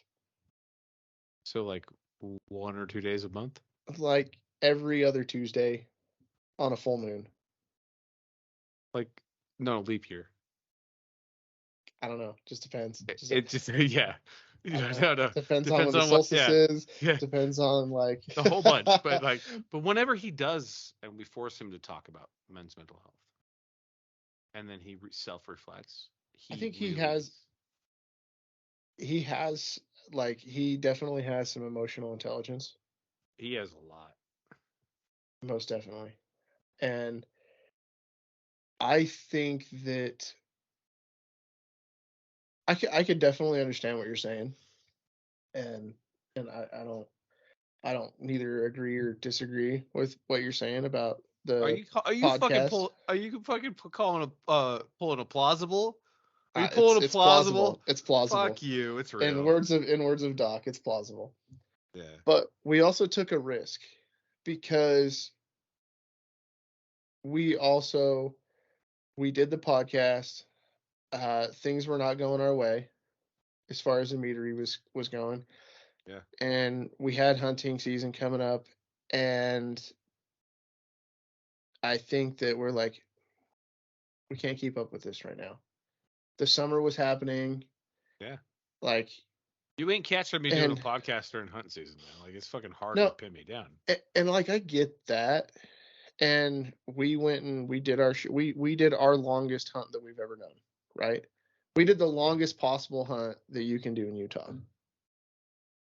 And we were unsuccessful. I feel like we worked, medium hard.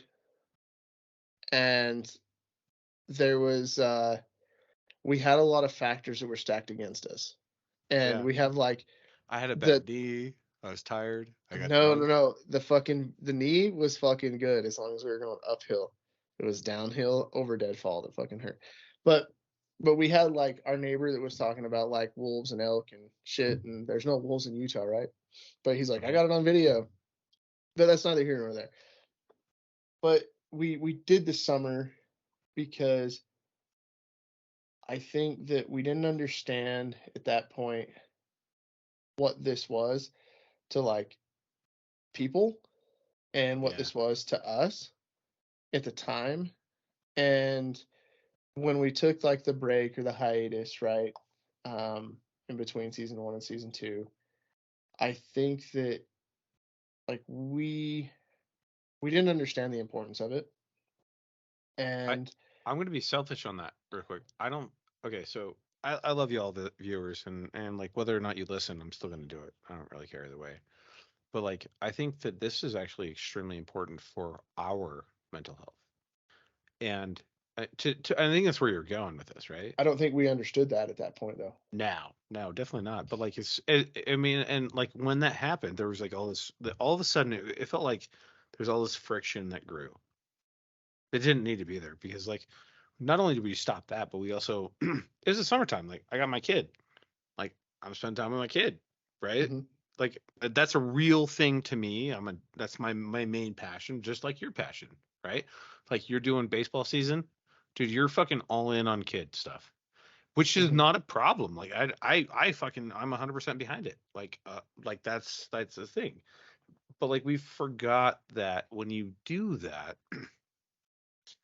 you are letting your cup of happiness empty a little bit, right? You're giving other people your happiness instead of letting them like having your cup overflow. And like in order to be a good person in life, you have to have a full cup. If your cup has holes in it, you can't give anybody else anything. Like you can, but you're going to end up hurting for it. And we didn't realize that. Yeah, and I think that this time around, like and we haven't talked about this or planned it or anything like that, but I feel like like we're rolling now into season 2, and we're pretty well into season 2. But I feel like there's going to be a definite difference between the ending of season 2 and the beginning of season 3, because I think that there's more people counting. There's more people counting on it. The listen and kind of like the sanity checks and things like that. Yeah. And people writing us and commenting and everything. And I respect the shit out of that, but we didn't know. I didn't know. You didn't know. And No. 2 weeks out, into not doing podcasts, it's like, hey, or did you guys break up? Like yeah. Did the band break up? Are we not doing? Are we doing NSYNC shit? Right? What's happening? Yeah. No. Like It's it's interesting because there's a lot of miners and industrial workers that listen to us while you're all working, and we really appreciate that, And like the analytics say, the average listen is like 45 minutes or whatever, but we know that you're listening at 45 minutes at a time. Right? This is a drive home. This is a drive to wherever it's whatever it is. Well, and I think we get discouraged too, right? Yeah, we're human. Where if human people, if people don't say that they're, listening or anything like that, then we're like, oh fuck, what are we doing this for? Like we saved. There's three last year. Well, see, and I wasn't even talking about like life saved. I was going totally down a different path, but yeah. That's something that like we were talking about, or that I was talking about earlier. That's admirable. Like that's what we're trying to do, whether it's 100 or 500. Now we know. We didn't know that before. We wanted to like save somebody, one person. Don't fucking shoot yourself. Don't fucking take the pill. Don't fucking throw the toaster in the bathtub. Like that toaster was probably expensive, dude. You know what I mean? Like, don't do it. Just don't. Just it's not gonna be it's gonna be a terrible way. Like go full Wooderson, dude. Just keep LIVIN, dude. Yeah, bro. Fucking LIVIN. Just keep on living. We know more than we know. We know more now than we knew then. And the impact is interesting. Yes, and that means a lot. I think Yeah, to me anyway. I agree. To It's continue in this. well, here's the reality, right? So like we're never in my mind, like no matter how big or whatever potentially the Bearded Viking mead company gets or whatever that is, this is so aside from the nerd part of mead, right? And get drunk The with my booze, friends, yeah, the yeah, booze, the the booze, booze. the meetups. You Aside fucking from boozing, you uh, fucking boozing. yeah, aside from the meetups, bro, like um no matter what, like if nobody ever listens again, this is probably been one of the greatest things I've ever done. The podcast. It's been fun. It Well, it's was. fun, I was like, why the fuck are we doing this? And you're like, we're doing it. I was like, okay. and then now all of a sudden, you're Now I understand. I yeah, understand. now you're like maybe that sleeve thing is not as bad as I thought. Maybe it's a thing. You're never gonna do it, but like What sleeve thing? yeah, you talk about wearing your heart on your sleeve. Oh, Uh, that. yeah, I was yeah. like, you got a new You never, tattoo? you ain't gonna do it. I don't have any tattoos. What are you talking about? I'll get a tattoo though. I'll get more tattoos. And it's interesting because when you taste that success of saving someone, or being selfish, that hey, I made it through a week without being angry for a week. Like, why Hmm. is the floor, right? Like that kind of dumb angry. You really get to the point where it's like a drug. Hmm. And this is a roadmap for everybody else out there. You don't have to do a podcast. You could just be on a FaceTime call with your friends. Yeah, we found that out, right? Hey Yeah, bud, I need to talk. Okay, cool. Now we I have feel FaceTime. We are literally like the best thing I think that we've ever invented was is FaceTime. Yeah, FaceTime now. yeah. I mean, I think it's weird because like everybody but you's really and Ryan is the most withdrawn, but like we've all called it like, hey man, I need some fucking bro time. Hmm. Like I think that's a real thing, and I've used it a couple times more because I've had a lot of weird shit happen in the past year, but it's like outside of like what normal humans should experience um in my life. Well, and I Um, feel like you're more open and honest like with your emotions, I think, too, than, you know, so it's called crack it than sophisticated. I'm it's sophisticated. whatever. You're pinky out with your emotions. But like if you take like, Tro and I and try and pin us down, it's a little harder to pin Tro and I down. I think it's harder to pin you down. I think I could get Tro to fucking be like, okay, I want to talk. Yeah. I could probably like, hey man, While staring at me through a window in yeah, agony, yeah, fair. And that's what happened. So, bitches. honestly, I maybe this week what we should do. This has just been such a cool, fluid conversation. I would normally jump us into like some cool like paranormal stuff, but there's one other topic that I want to discuss today, and I think this has actually been such a fun podcast with being real and like talking about wearing your heart on your sleeve and the difference between passion and drive and perspective versus perception. And That we should I go. think I think that like I would like to think that this is an example too of how people can kind of like perceive each other Hmm? and be receptive to, the way you are, the way each other is, I know that's not no, damn it. No beers, no corks, just there's the there's the sound effects. Quiet, quiet. But yeah, just like having the reception of each other and the thought process that goes into it. And maybe we talked about each other too much and the meadery too much, but like I feel like every once in a while this is our show, like, right, we get to geek out on some shit that I actually, on that note too. So I asked you what your passion was, and then I went on it. Now, from my perspective, I have a question. From your Mhm. perspective, when you look at me, what is your what would you say is my drive? I mean, I kind of laid out mine, so as far as like your drive for life, Or like or what my you my want. my sorry, my passion. I should say that wrong. I said that wrong because I asked you about your passion. What would you say is my passion? I would say like number one is your family. Yeah. The I would say, your relationship. I feel like that's a big passion. I think it's I think it's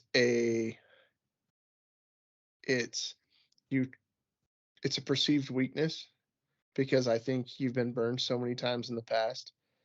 You've always been a little bit hesitant to admit, where it is.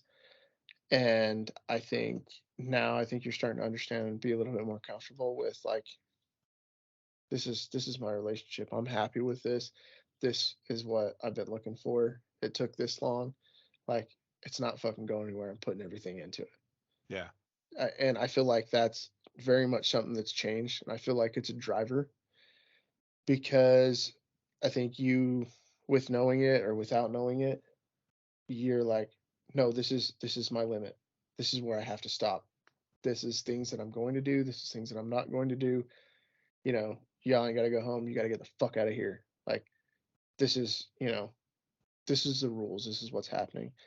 But I also think like a huge driver is one of the same drivers that I have, and or I guess two of the same drivers that I have, and it's the tribe, it's the people around you, and not just so much like pleasing them, but making sure that people are taken care of, making sure that everybody, especially within like this organization, because at this point we are all family. Mm-hmm. There's no way around it. Like we're all very very connected, and our lives are intertwined, and we have we depend on each other to do things. And I think that building the culture is a driver, and getting us to the finish line, I think that is going to be a crowning achievement. And I think that's been a huge driver from, day one of, hey, this is what we're going to do. How do we make this a reality? And I think that that's absolutely a driver and admirable about what you do and how you do it. And we've all, you've made mistakes. We've all made mistakes. Like we've talked about this. We're not shy about saying like, hey, we fucked this shit up. Like that's Yeah. what we do. But I I think your drive comes from not wanting to fuck up again. And you're not gonna fuck up in the same way as you did before. Like I'm not fucking up like that again. yeah. Like I will not fuck up the same way twice. No. You know what I mean? Oh no, I do actually. I think you're spot on with all of that. You know, when it comes down to the drive piece for me, um, it comes from my dad and my grandma, like that drive piece.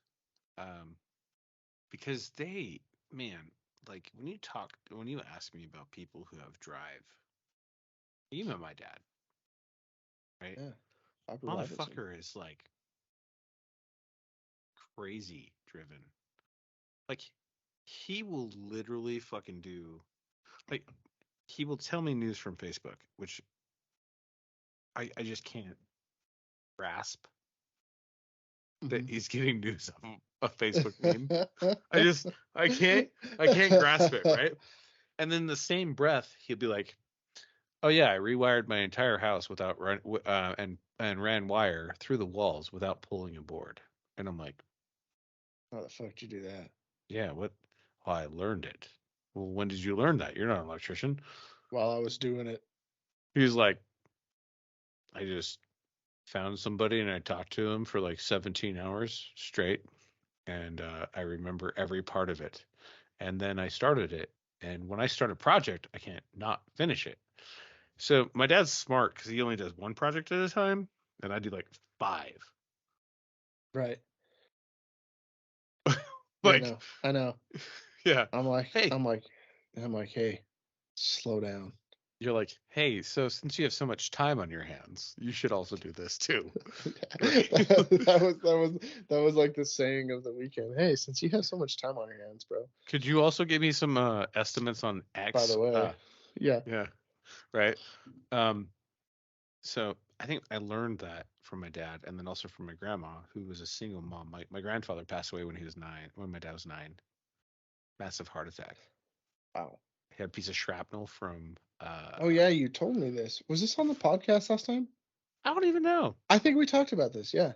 Yeah, my grandfather passed away. A piece of shrapnel moved into his heart and caused a heart attack when my dad was 9. And like she was a math teacher, and so she did math teacher things, and she was brutal. They used to call her the Sarge. She taught at West High. How about like the importance of grandparents? Oh man, like, I wish. I feel like it's a undervalued, like it's so under important. talked about thing.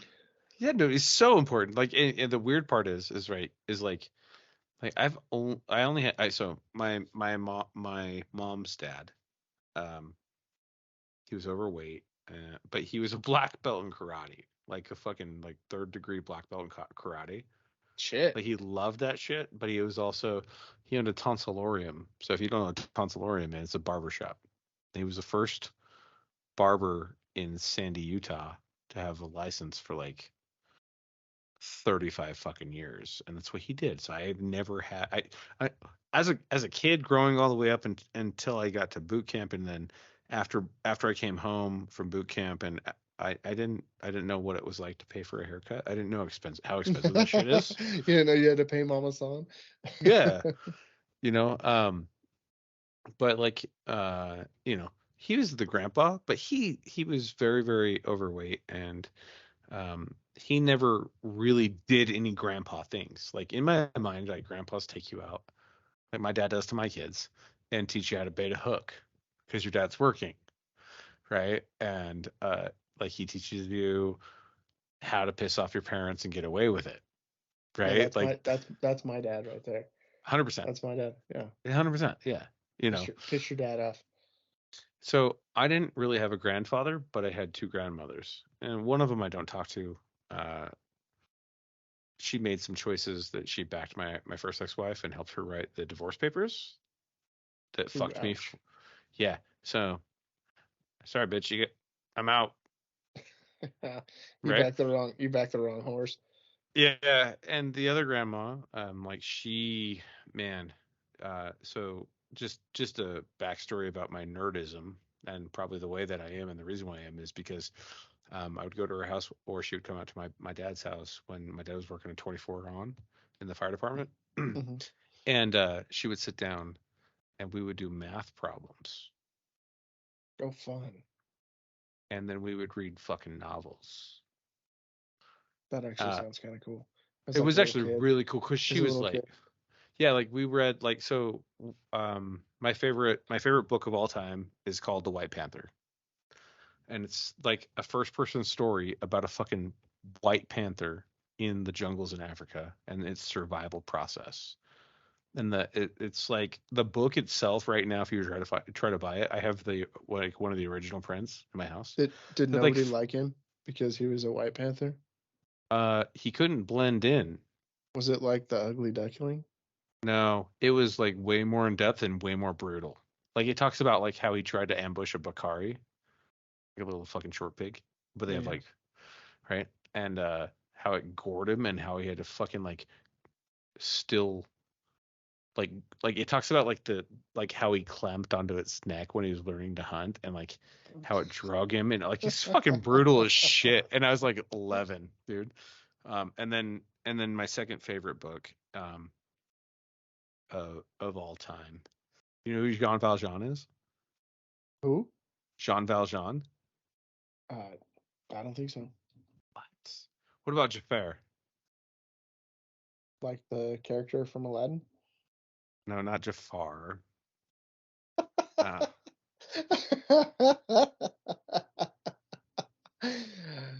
actually really impressed. Like, hold on, time out. 95% of the time when I reference a fucking film, you're welcome. that's a Disney film, you don't get it, and now all of a sudden you're like fucking in on Aladdin. I'm sorry, Dude, just because you look it's like one of the Jafar. that's one of the only things. Fuck you. That dude's a skinny bitch. I would fucking beat him. Yeah, that's one of the only ones that I saw, dude. I can't. I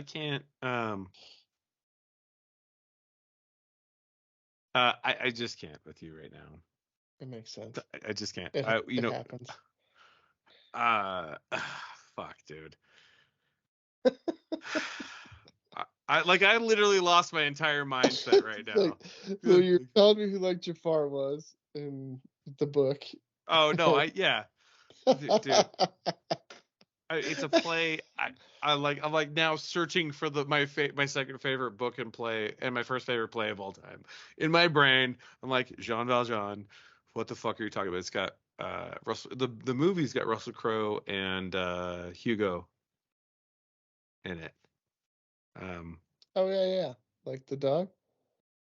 No, or not Hugo. Dog Vigo Mortensen. Yeah.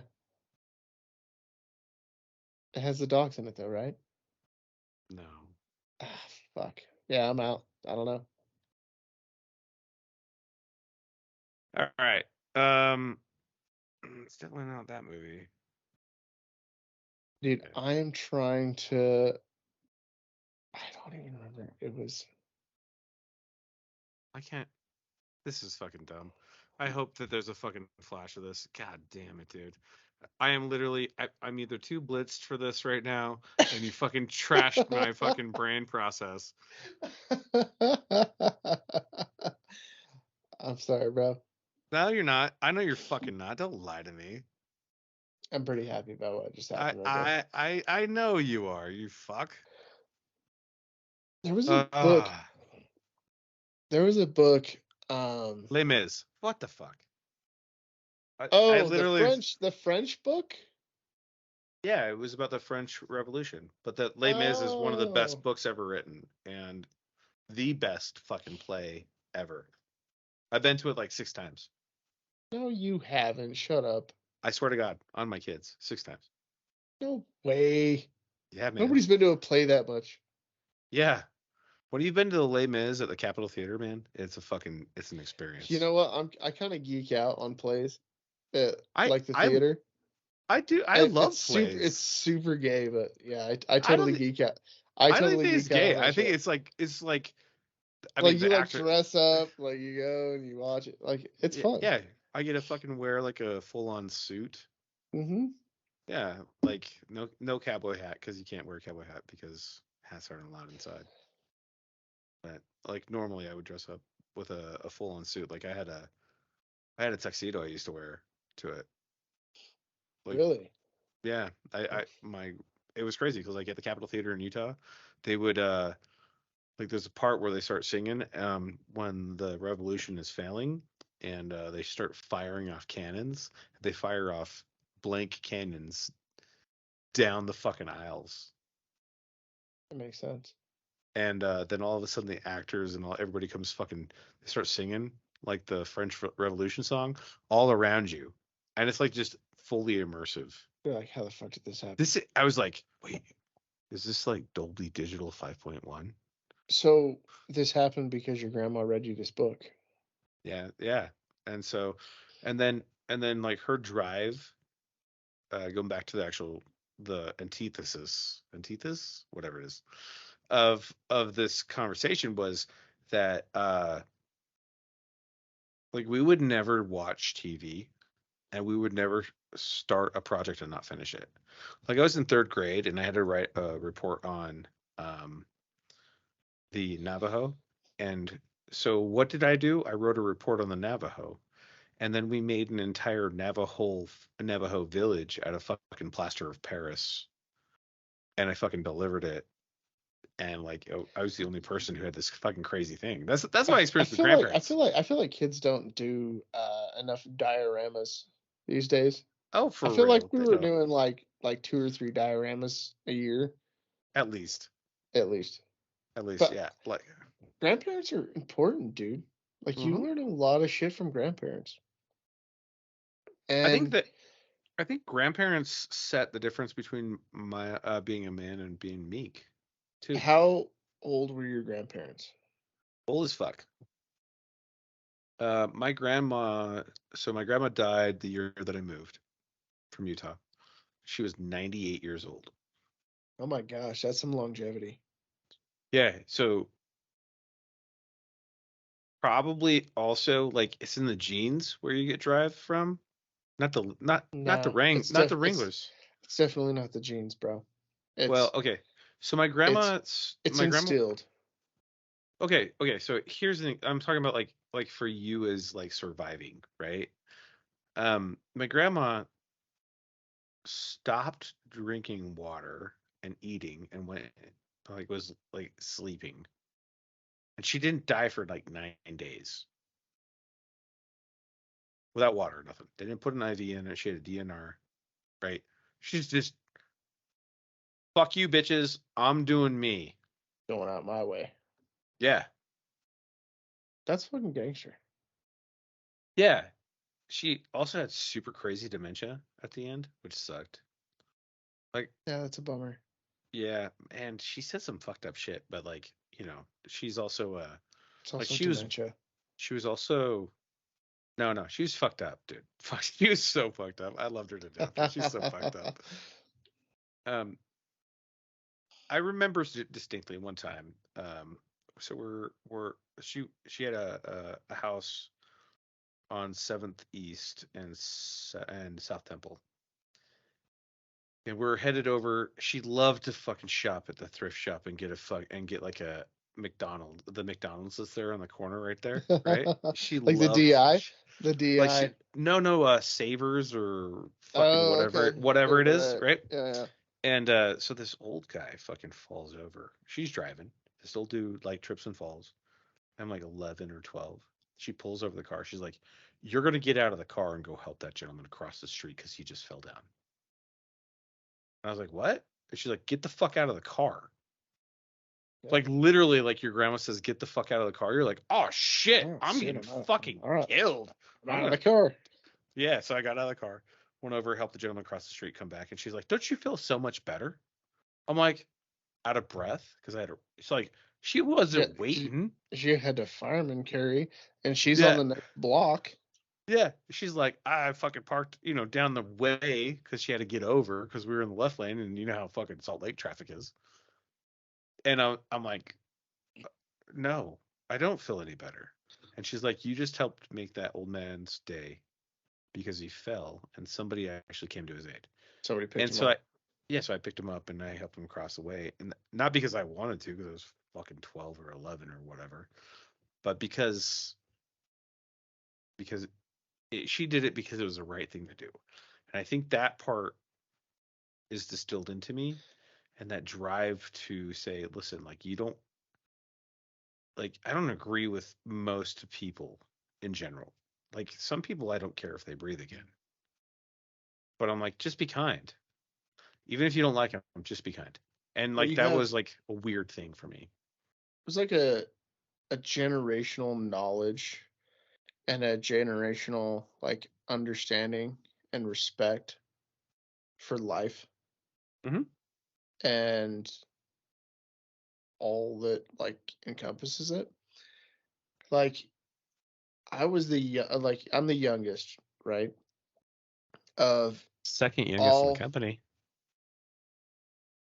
who's younger than me? Hey. No, No. Wait, no. hold on. Who is younger than you? Maybe I you don't are think the youngest anybody. in the I think company. I'm the youngest. I'm the youngest. Okay. I look the oldest. Um, No. so You have the most fuck you face for sure. yeah, I have fuck off tattooed on my forehead. I just put like makeup on it for the podcast. Mhm. But that's why I said my face betrays me. But so I think my grandpa died when he was 86. He was either 86 or 88. But I spent a lot of time with my grandparents, right? Because mom and dad were both working. Yeah. And Such was our there was generation. so many things that were learned and good, bad, or indifferent from what our parents wanted. Hmm. But you have that generational knowledge that is instilled in kids that hang out with their grandparents. Yeah. Because they fucking grew up in the Great Depression. At least our era, like our era of grandparents. Yeah. The grandparents that we grew up with, World War II, or sometimes the Korean War, World War II, the Great Depression. Like this is shit they fucking grew up through. They survived. They created that path. They forged the way. And the funny thing about on my mom's side, right? Because I'm the youngest on my mom's side, whether it be cousins or kids or anything, right? The baby. And yeah, and on my dad's side, there's one that's younger than me. And my cousin Derek, he's a great fucking kid, great dude. He's like turned into an awesome man. But when you're the youngest dude, like there's nobody, there's nobody. Like you have the adults, right? And you're always a pain in the ass. So I was always the pain in the ass. I will agree with this because I have a younger brother. So yeah. Yeah, I was always a pain in the ass. And there's 10 years between my brother and I, and 13 between my sister and I. So they were doing their own thing, right? And I was with the old people, right? I was with grandma and grandpa, or I was with, mom and dad. They were out doing their thing, being like teenagers and stuff. And I was out like taking one for the team, right? Because nobody wanted to watch me. Right. But looking back now, there's a lot of stuff that I learned that kids these days are not necessarily going to learn. Yeah, I agree with that. Like, yeah. And with my family, there's like, I just within the last like 150 years, 200 years, there was generation. I was expecting like 5 to 10. No. This is just like recent history, right? There was so many fortunes that were earned and so many fortunes lost within, like, it was like the potential for old money, but it was gone. It's lost. It gone. People fucked up. And I think I was having the conversation, might have been with my mom. I think it was with my mom. But we hinge a lot on like the dream of the bearded Viking and the mead and what we want to do, right? So I was like, we've our lineage and everything is, we've lost more generational wealth than we've kept. I want this to be the first time in our family's history that we keep the generational thing going. If we have wealth, I want us to be able to pass it on, Mm-hmm. It's interesting, right? And a lot of it's so weird when you have like kids these days and they want to talk to you about like hard times, and then you talk about real hard times, like things that we've been through, right? And they're worried about like whether or not somebody calls them a pronoun, right? Or the meekness, the fucking super meek, right? And like we're literally at the end of the cycle where like hard times create hard men create good times create meek men, right? Or weak men. So we're at the end of the good times, right? And we have to be concise with this next little bit because I don't want to get yelled at today. No, but I think this is important. I think it's yeah. You might have to break it up into 2 sections, like part 1, part 2, Mm-hmm. which is totally fine with me because I have so much going on tomorrow because I canceled all my meetings after fucking much choosing time. violence. Oh, what? I'm off all day tomorrow. Fuck you. All day. Fuck you. Every Fuck, Friday in December. Fuck you. Let's fucking go. Let's run it back, dude. Let's fucking run whatever. it. Let's run it back so hard. All right, so to wrap up part 1, if we have to. We don't have to, but we should. No. What I'm saying is, like, we'll continue on the podcast because you're off tomorrow. Yeah. Yeah. Like, so to wrap up part 1. All right. I'm not gonna do shout out to everybody because it's part 1. So I just don't want to get yelled at by the videographer, dude, editing guy. We're so getting yelled at by our fucking video engineer. Yeah, he's gonna fucking slap. He's gonna be like, "Ka-cha!" Oh, yeah, right? Vote he's looking coming at us. Yeah. So a recap, right? What I'd like to say is that you need to find your passion, and your passion will create your drive. As a man, you have to have a passion in life. And don't be shitty. Don't choose like porn as your passion. That's not going to create drive. It's just going to create a whole lot of knuckle children. Like, find a passion. I mean, unless you're like the videographer or the director. Something. Even then, you're just going to do a whole bunch of knuckle children and blow. Direction should be your drive. Passion. And then passion. And then the better money shot should be your drive. There it is. There it is. There it is. All right. That's it. So I'm not gonna do a shout out to everybody like we normally do for the end of part 1 of this series. This is very important because this is really, really, really, really great topics. In part 2, we'll cover a couple of different things, so stay tuned. But what I'd like to call out also is it's really important to find the people that help stoke the fire for your passion. Yeah, people that lift you up and pull you along. Yes, I think that being lifted up is one thing, but you have to be someone else's cheerleader too. And even when they don't want to be, you still have to drag them along sometimes. And once you're going to see amazing things from amazing people. Just put your time into them. Make sure you're putting your time into the right people. And you're going to go far, dude. You're going to make it. Absolutely. You're going to make it. You're going to be happy. So stay tuned for part 2. This is going to be a double drop in 1 week. Boom. Boom. Dude, you better tell the boat. The boat's going to be pissed.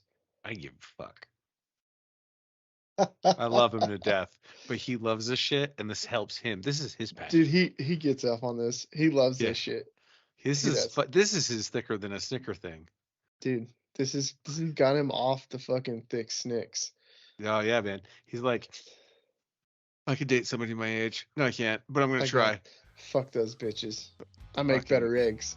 Yeah, facts. Yeah. Let's fucking go. All right, let's go. All right. With that being said, I am Vico, the bearded one, and this is part 1. And I'm the Jarl. I'm not gonna say stay weird because it's part 1. No, you gotta say it. We gotta do sign off regardless. Are we signing off? We're signing off and we're gonna restart. All right, stay weird, weirdos. Yeah, cheers, motherfuckers.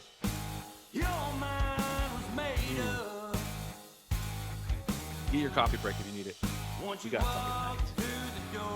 3-hour podcast.